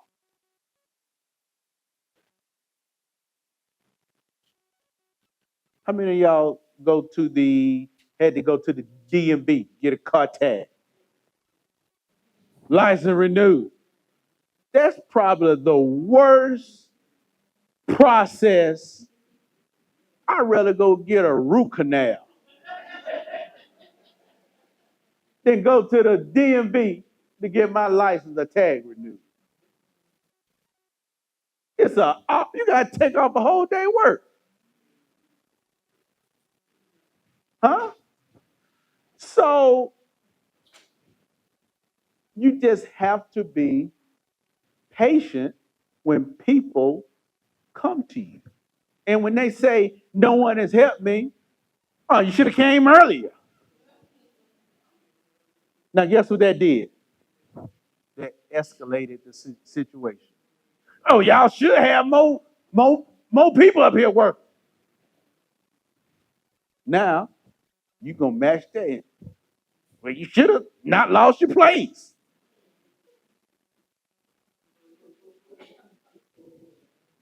Hey, y'all laughing. Y'all know I'm telling the truth.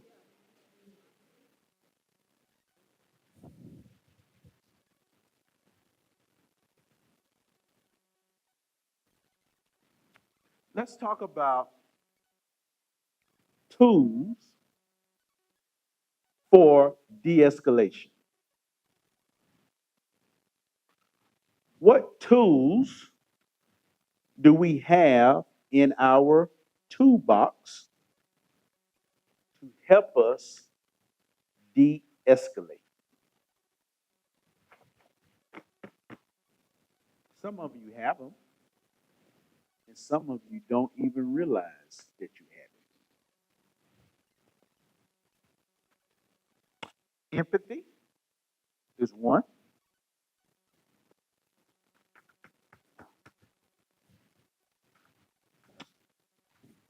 I hear you. Attention. I'm listening. Respect. I'm saying I value you.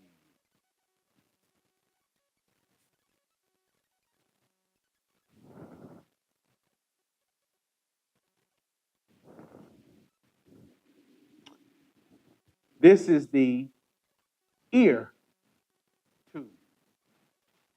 E is for empathy. A is for attention. And the R is for respect.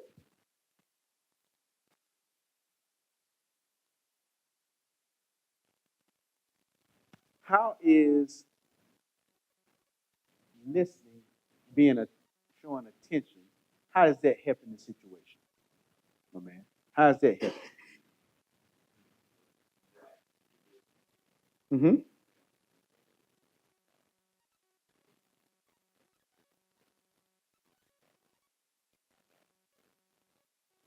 So, an example of that, I hear how frustrating this is for you, and I want to help you understand what's happening so that we can move forward together.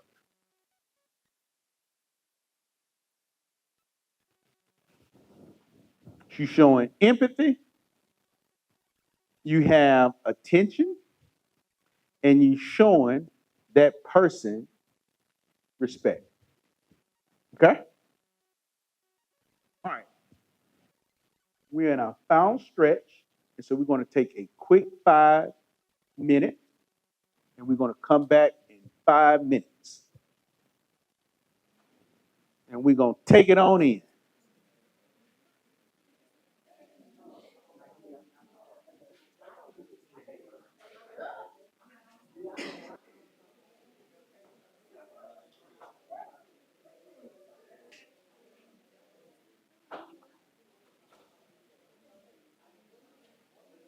Everybody, everybody ready? All right. So I wanted to. I'm gonna get greedy here and go off script and see if this will work. So this last session that we were doing, um, we talked about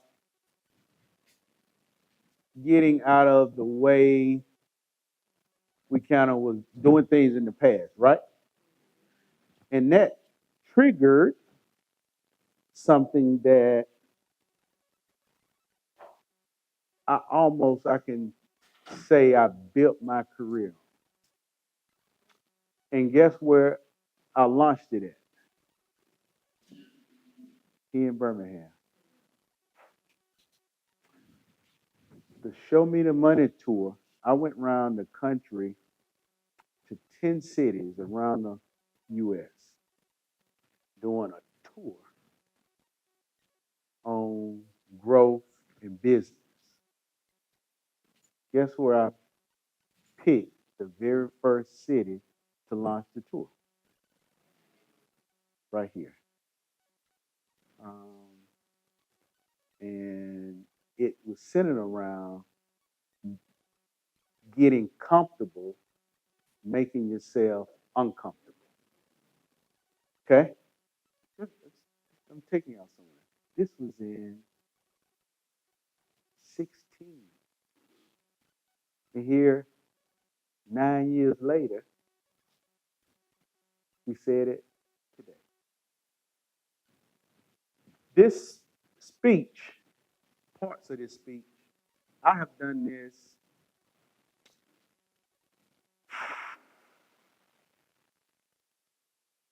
probably 150 times around the world.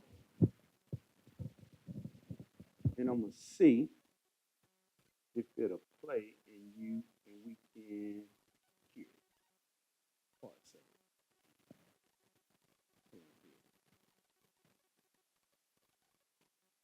it. Peak performance fast is a state where a person performs to the maximum of their ability.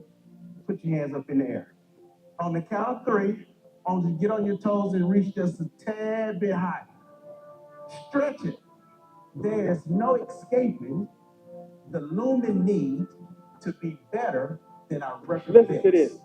Think about that. And yet, many of us aren't even sure what it takes to reach our peak potential, let alone how to get there fast. So let's talk about this 13-letter word, uncomfortable. This 13-letter word makes project managers flaunt, sales teams squirm. But I got good news for you tonight. This same game-changing 13-letter word holds the key to you reaching your deepest and your peak performance. I'm Doug Taylor, and this is my time. Thank you.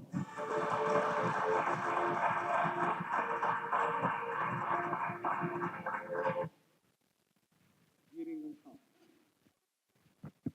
That was 2016.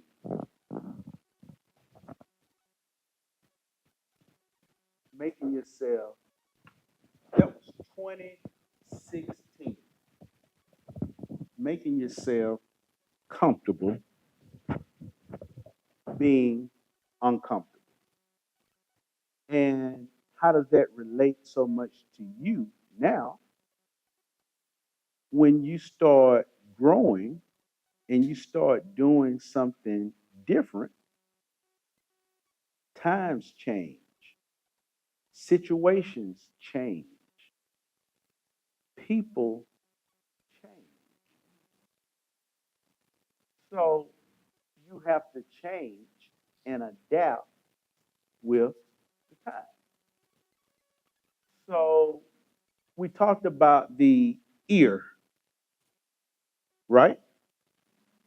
Empathy, attention, and respect. What about words matter? Words matter. I see you shaking your head. I mean, you're nodding your head. You agree. Why do you feel as if words matter? Woo! They cut like a sharp sword. They can build you up. Huh? Woo! Cut you with a chopping board.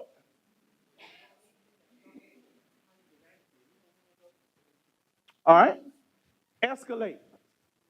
Calm down.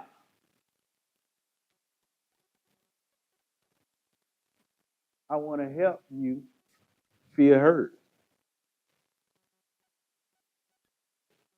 That's not my job. That's another department. Let me connect you with the right person. How many of y'all have said it? Don't raise your hand.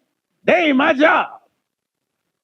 When he or she comes to you, they don't know the complexities of your housing authority.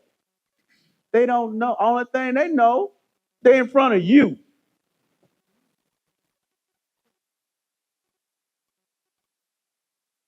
What you mean? Well, you know, that's this department. You got to, I don't know all that.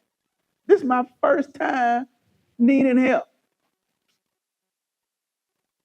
I'm not, you know what? I hear what you're saying, but I'm actually not the right person. Because, you know, sometimes this is what I say. I really ain't the right person because if I tried it, I'll really screw it up. I'm going to get you in front of somebody that can actually help you.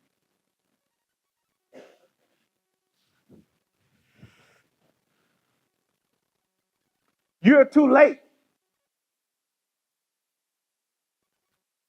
But here's what we can do right now. Oh, you missed that deadline. Oh, they gone. Oh, that was 2 weeks ago. I know I'm stepping on some toes.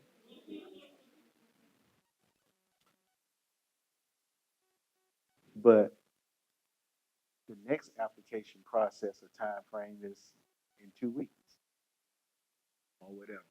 Right? Do y'all get where I'm going?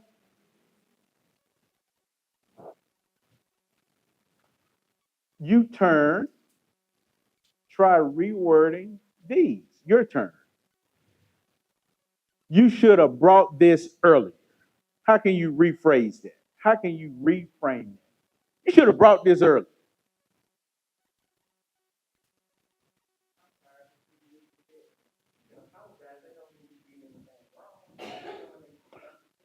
That's a way. That's one way. What about you, my man?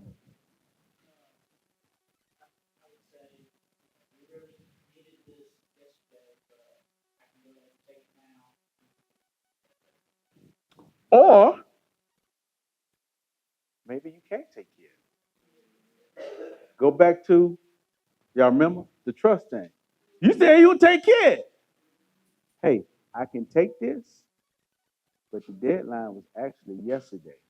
I can't promise you it'll get processed, but I will go talk to blah, blah, blah, right? You haven't given a false sense of hope because you said you're going to take care of it. When in actuality, you only have that authority because the deadline, right? I'm going to do what I can. I can't promise you anything, but I'm going to go talk to her. It's all in how you rephrase. Okay?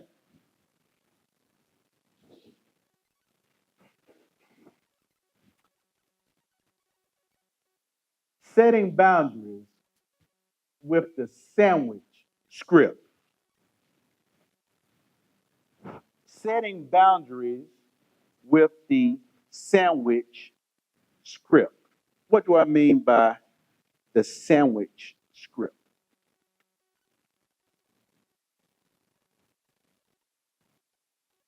Validate. I understand this is frustrating. Set limits. State that you cannot do or I can't override the policy. Support next step. Offer a path forward, but I can walk you through what's next. I can show you what's next. You're giving options.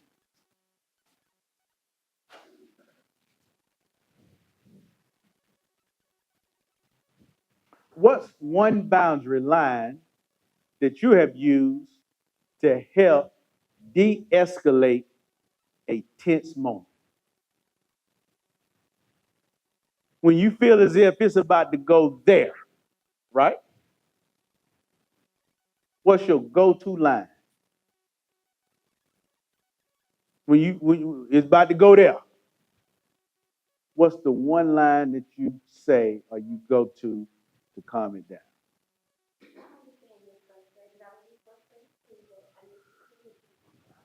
Okay, that's a good one. You show compassion, right? What's another one? What's yours? What's your go-to? We do it. What's next? What's yours?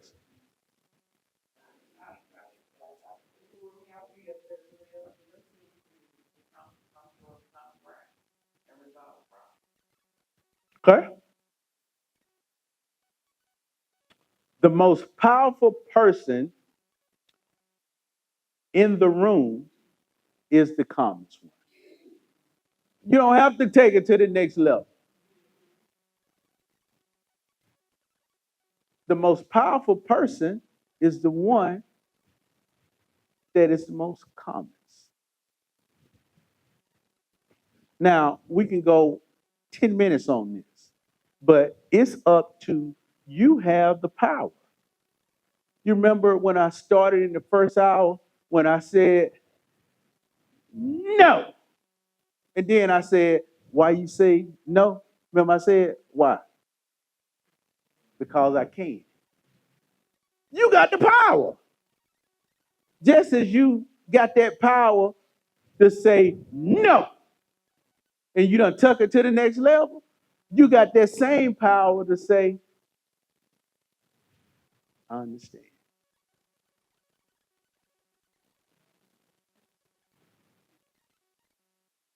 Right? Calm.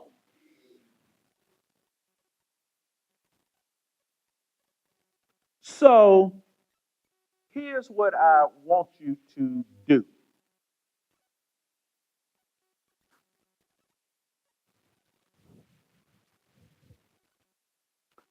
Your commitment to elevating service. In 2 minutes, we almost done. We got about 5 minutes left. I want you to think about everything that you have taught and you have heard today. What's your commitment to elevating service? Take a moment and reflect and write down at least one thing you'll do differently in your next tough interaction. From what we have discussed today, what is what are some things that you're going to do different? And I can tell you now, if you can't write anything down, we don't waste 3 hours.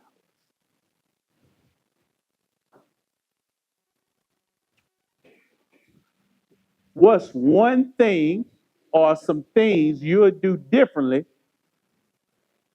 in your next tough interaction?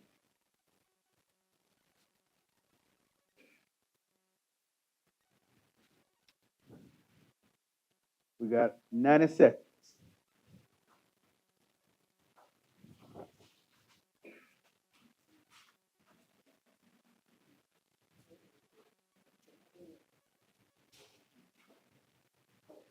You good?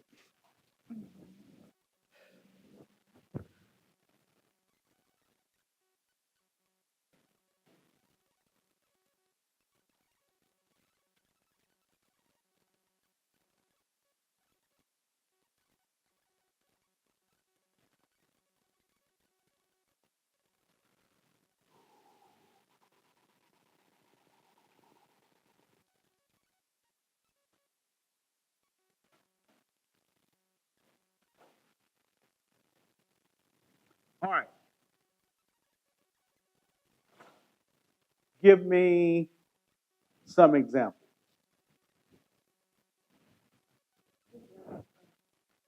Yeah. Hey, you cool. You a cool person, but she be sitting there like,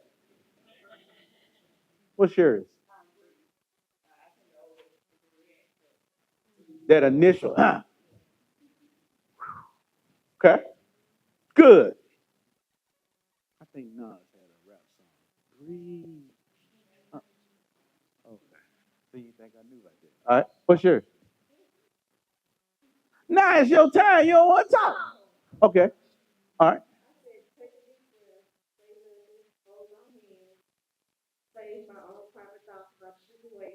Uh-huh. Hold up. You can say it. Just say it in turn. Yes. Uh-huh. Okay. Okay. What's you? What's yours?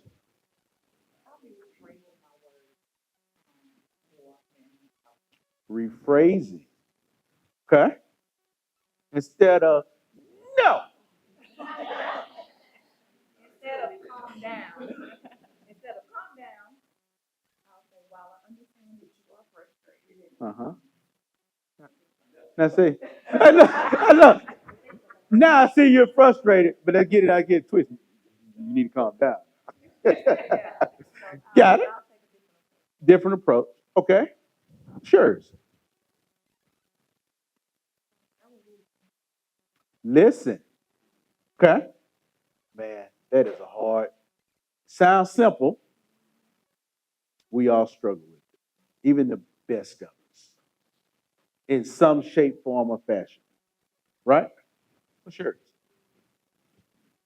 Yeah. Yes, ma'am. Believe it or not, I pretty much do Uh-huh. a lot of this stuff. I can tell. Yes, ma'am. Yes, ma'am. Absolutely. Yeah, I pretty much do a lot of this stuff because when they're upset, I just listen. Mm-hmm. And sometimes when you listen, Mm-hmm. I mean, they kind of calm down because they just want you to hear. Mm-hmm.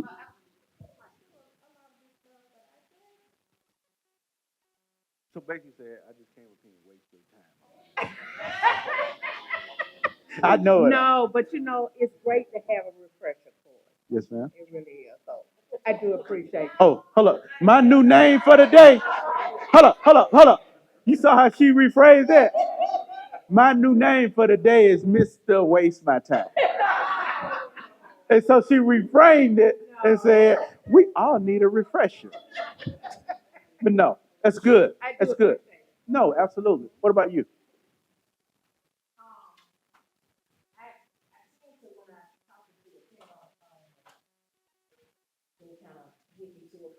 Okay.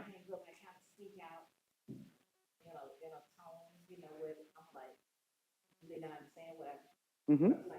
Mm-hmm. Can you understand the words coming out of my mouth?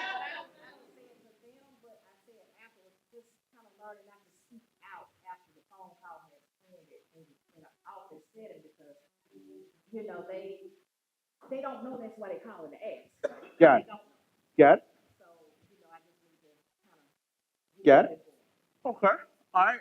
Last one. What about you, my man? Okay. Okay. What about you?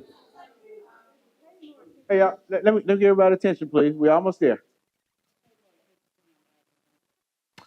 Pay more attention to your body language. So,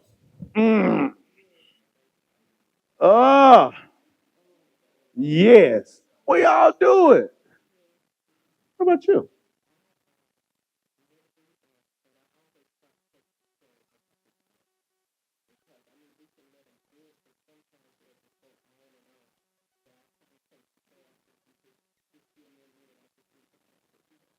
Okay.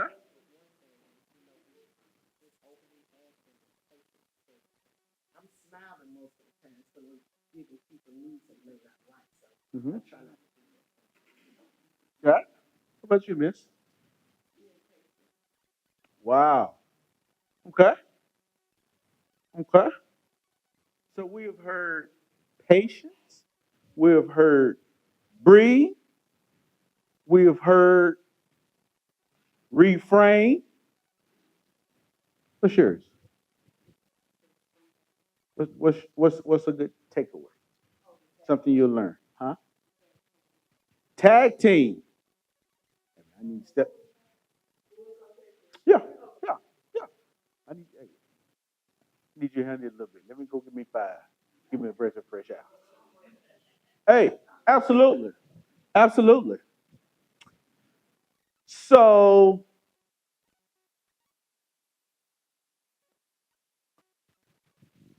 here's what I want you to think about. We talk about what's something you will do differently to to de-escalate the situation. But it is always a pleasure to help, right? The reason I am so passionate about what I do and the reason I'm so animated when I'm up here is because I actually care. And I hope y'all see that. Um,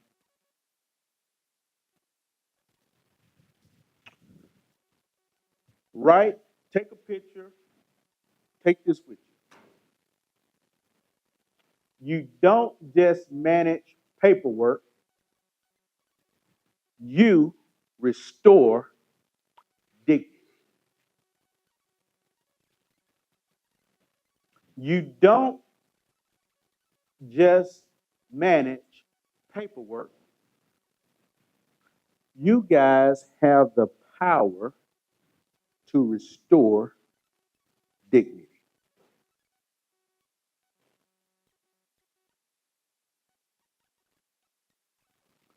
Here's what I want you to do. For me, I want you to write my email address down, please. Info, INFO, at DUB, Taylor, TAYLOR.com.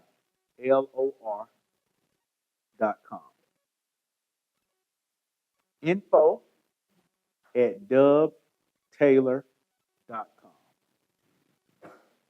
Okay? I want you, typically I do surveys and sessions, but I want you to email me what you think and thought about today's session. Okay? I'm working with the leadership team of putting together a series of ongoing stuff just like this. Okay?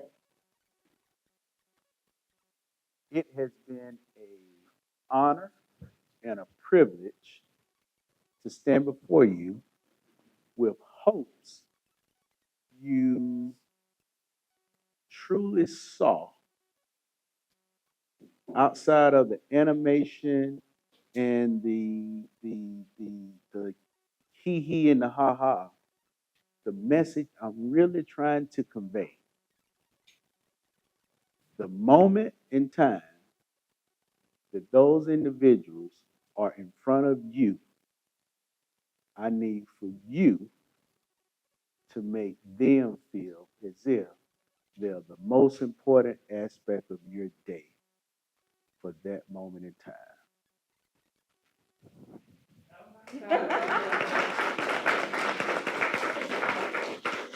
That was pretty good closing, wasn't it? Thank y'all so much. What I want to do, we got a few minutes. I want to answer any questions that you have. It could be about service, anything we talked about today, anything I do, anything. It could be anything. Now you know what? She remember that.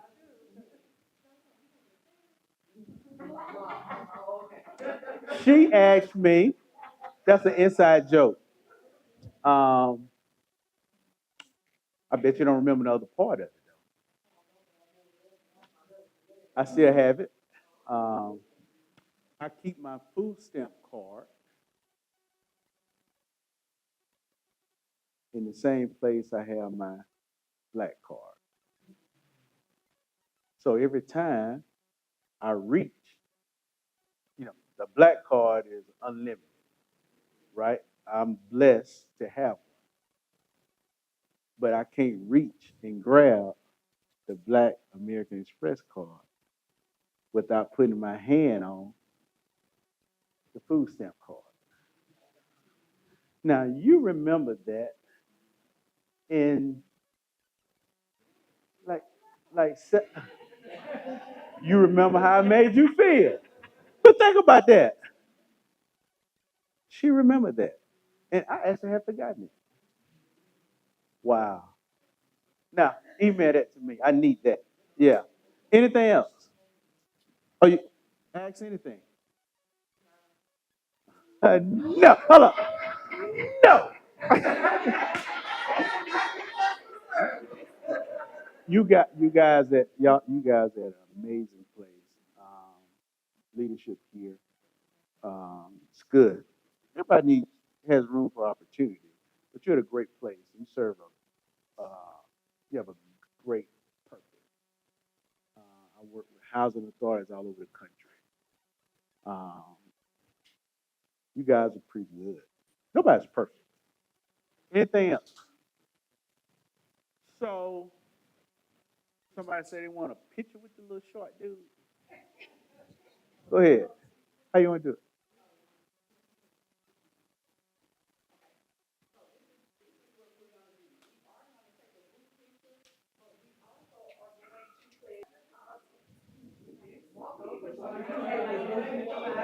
Hey, hey, y'all! I want y'all to do this favor for me. On the count of three, I want everybody to say, "Lead with empathy." Okay? On the count of three, y'all ready? One, two, three.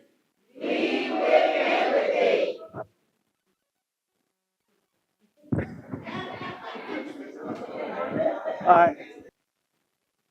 Hello, my name is Tawanda Mark-Durr. I am the Human Resources Business Partner at the Housing Authority of the Birmingham District. Today, we had the pleasure of conducting an interactive training session with Dr. Dub Taylor of Dub Taylor's Consulting. Today's training was very informative as it relates to customer service and de-escalation tactics and tools.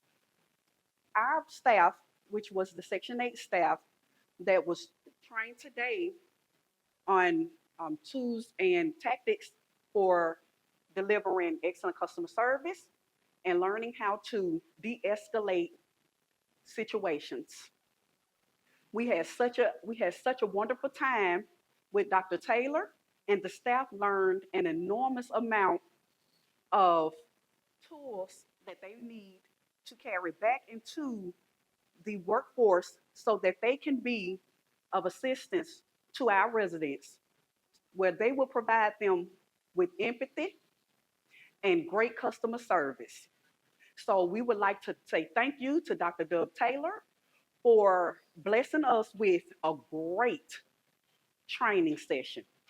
Thank you.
might need to stand in the chair like me. Miss Deborah. Miss Deborah might need to come to the front. Your sweet self. Mr. Deborah, come sit down.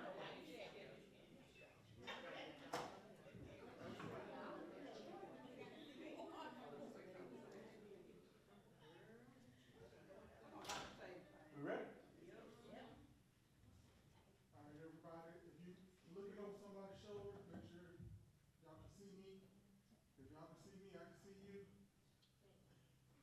All right, here we go on three. 1, 2, 3. One more time. 1, 2, 3. And I took a few. All right, stay there.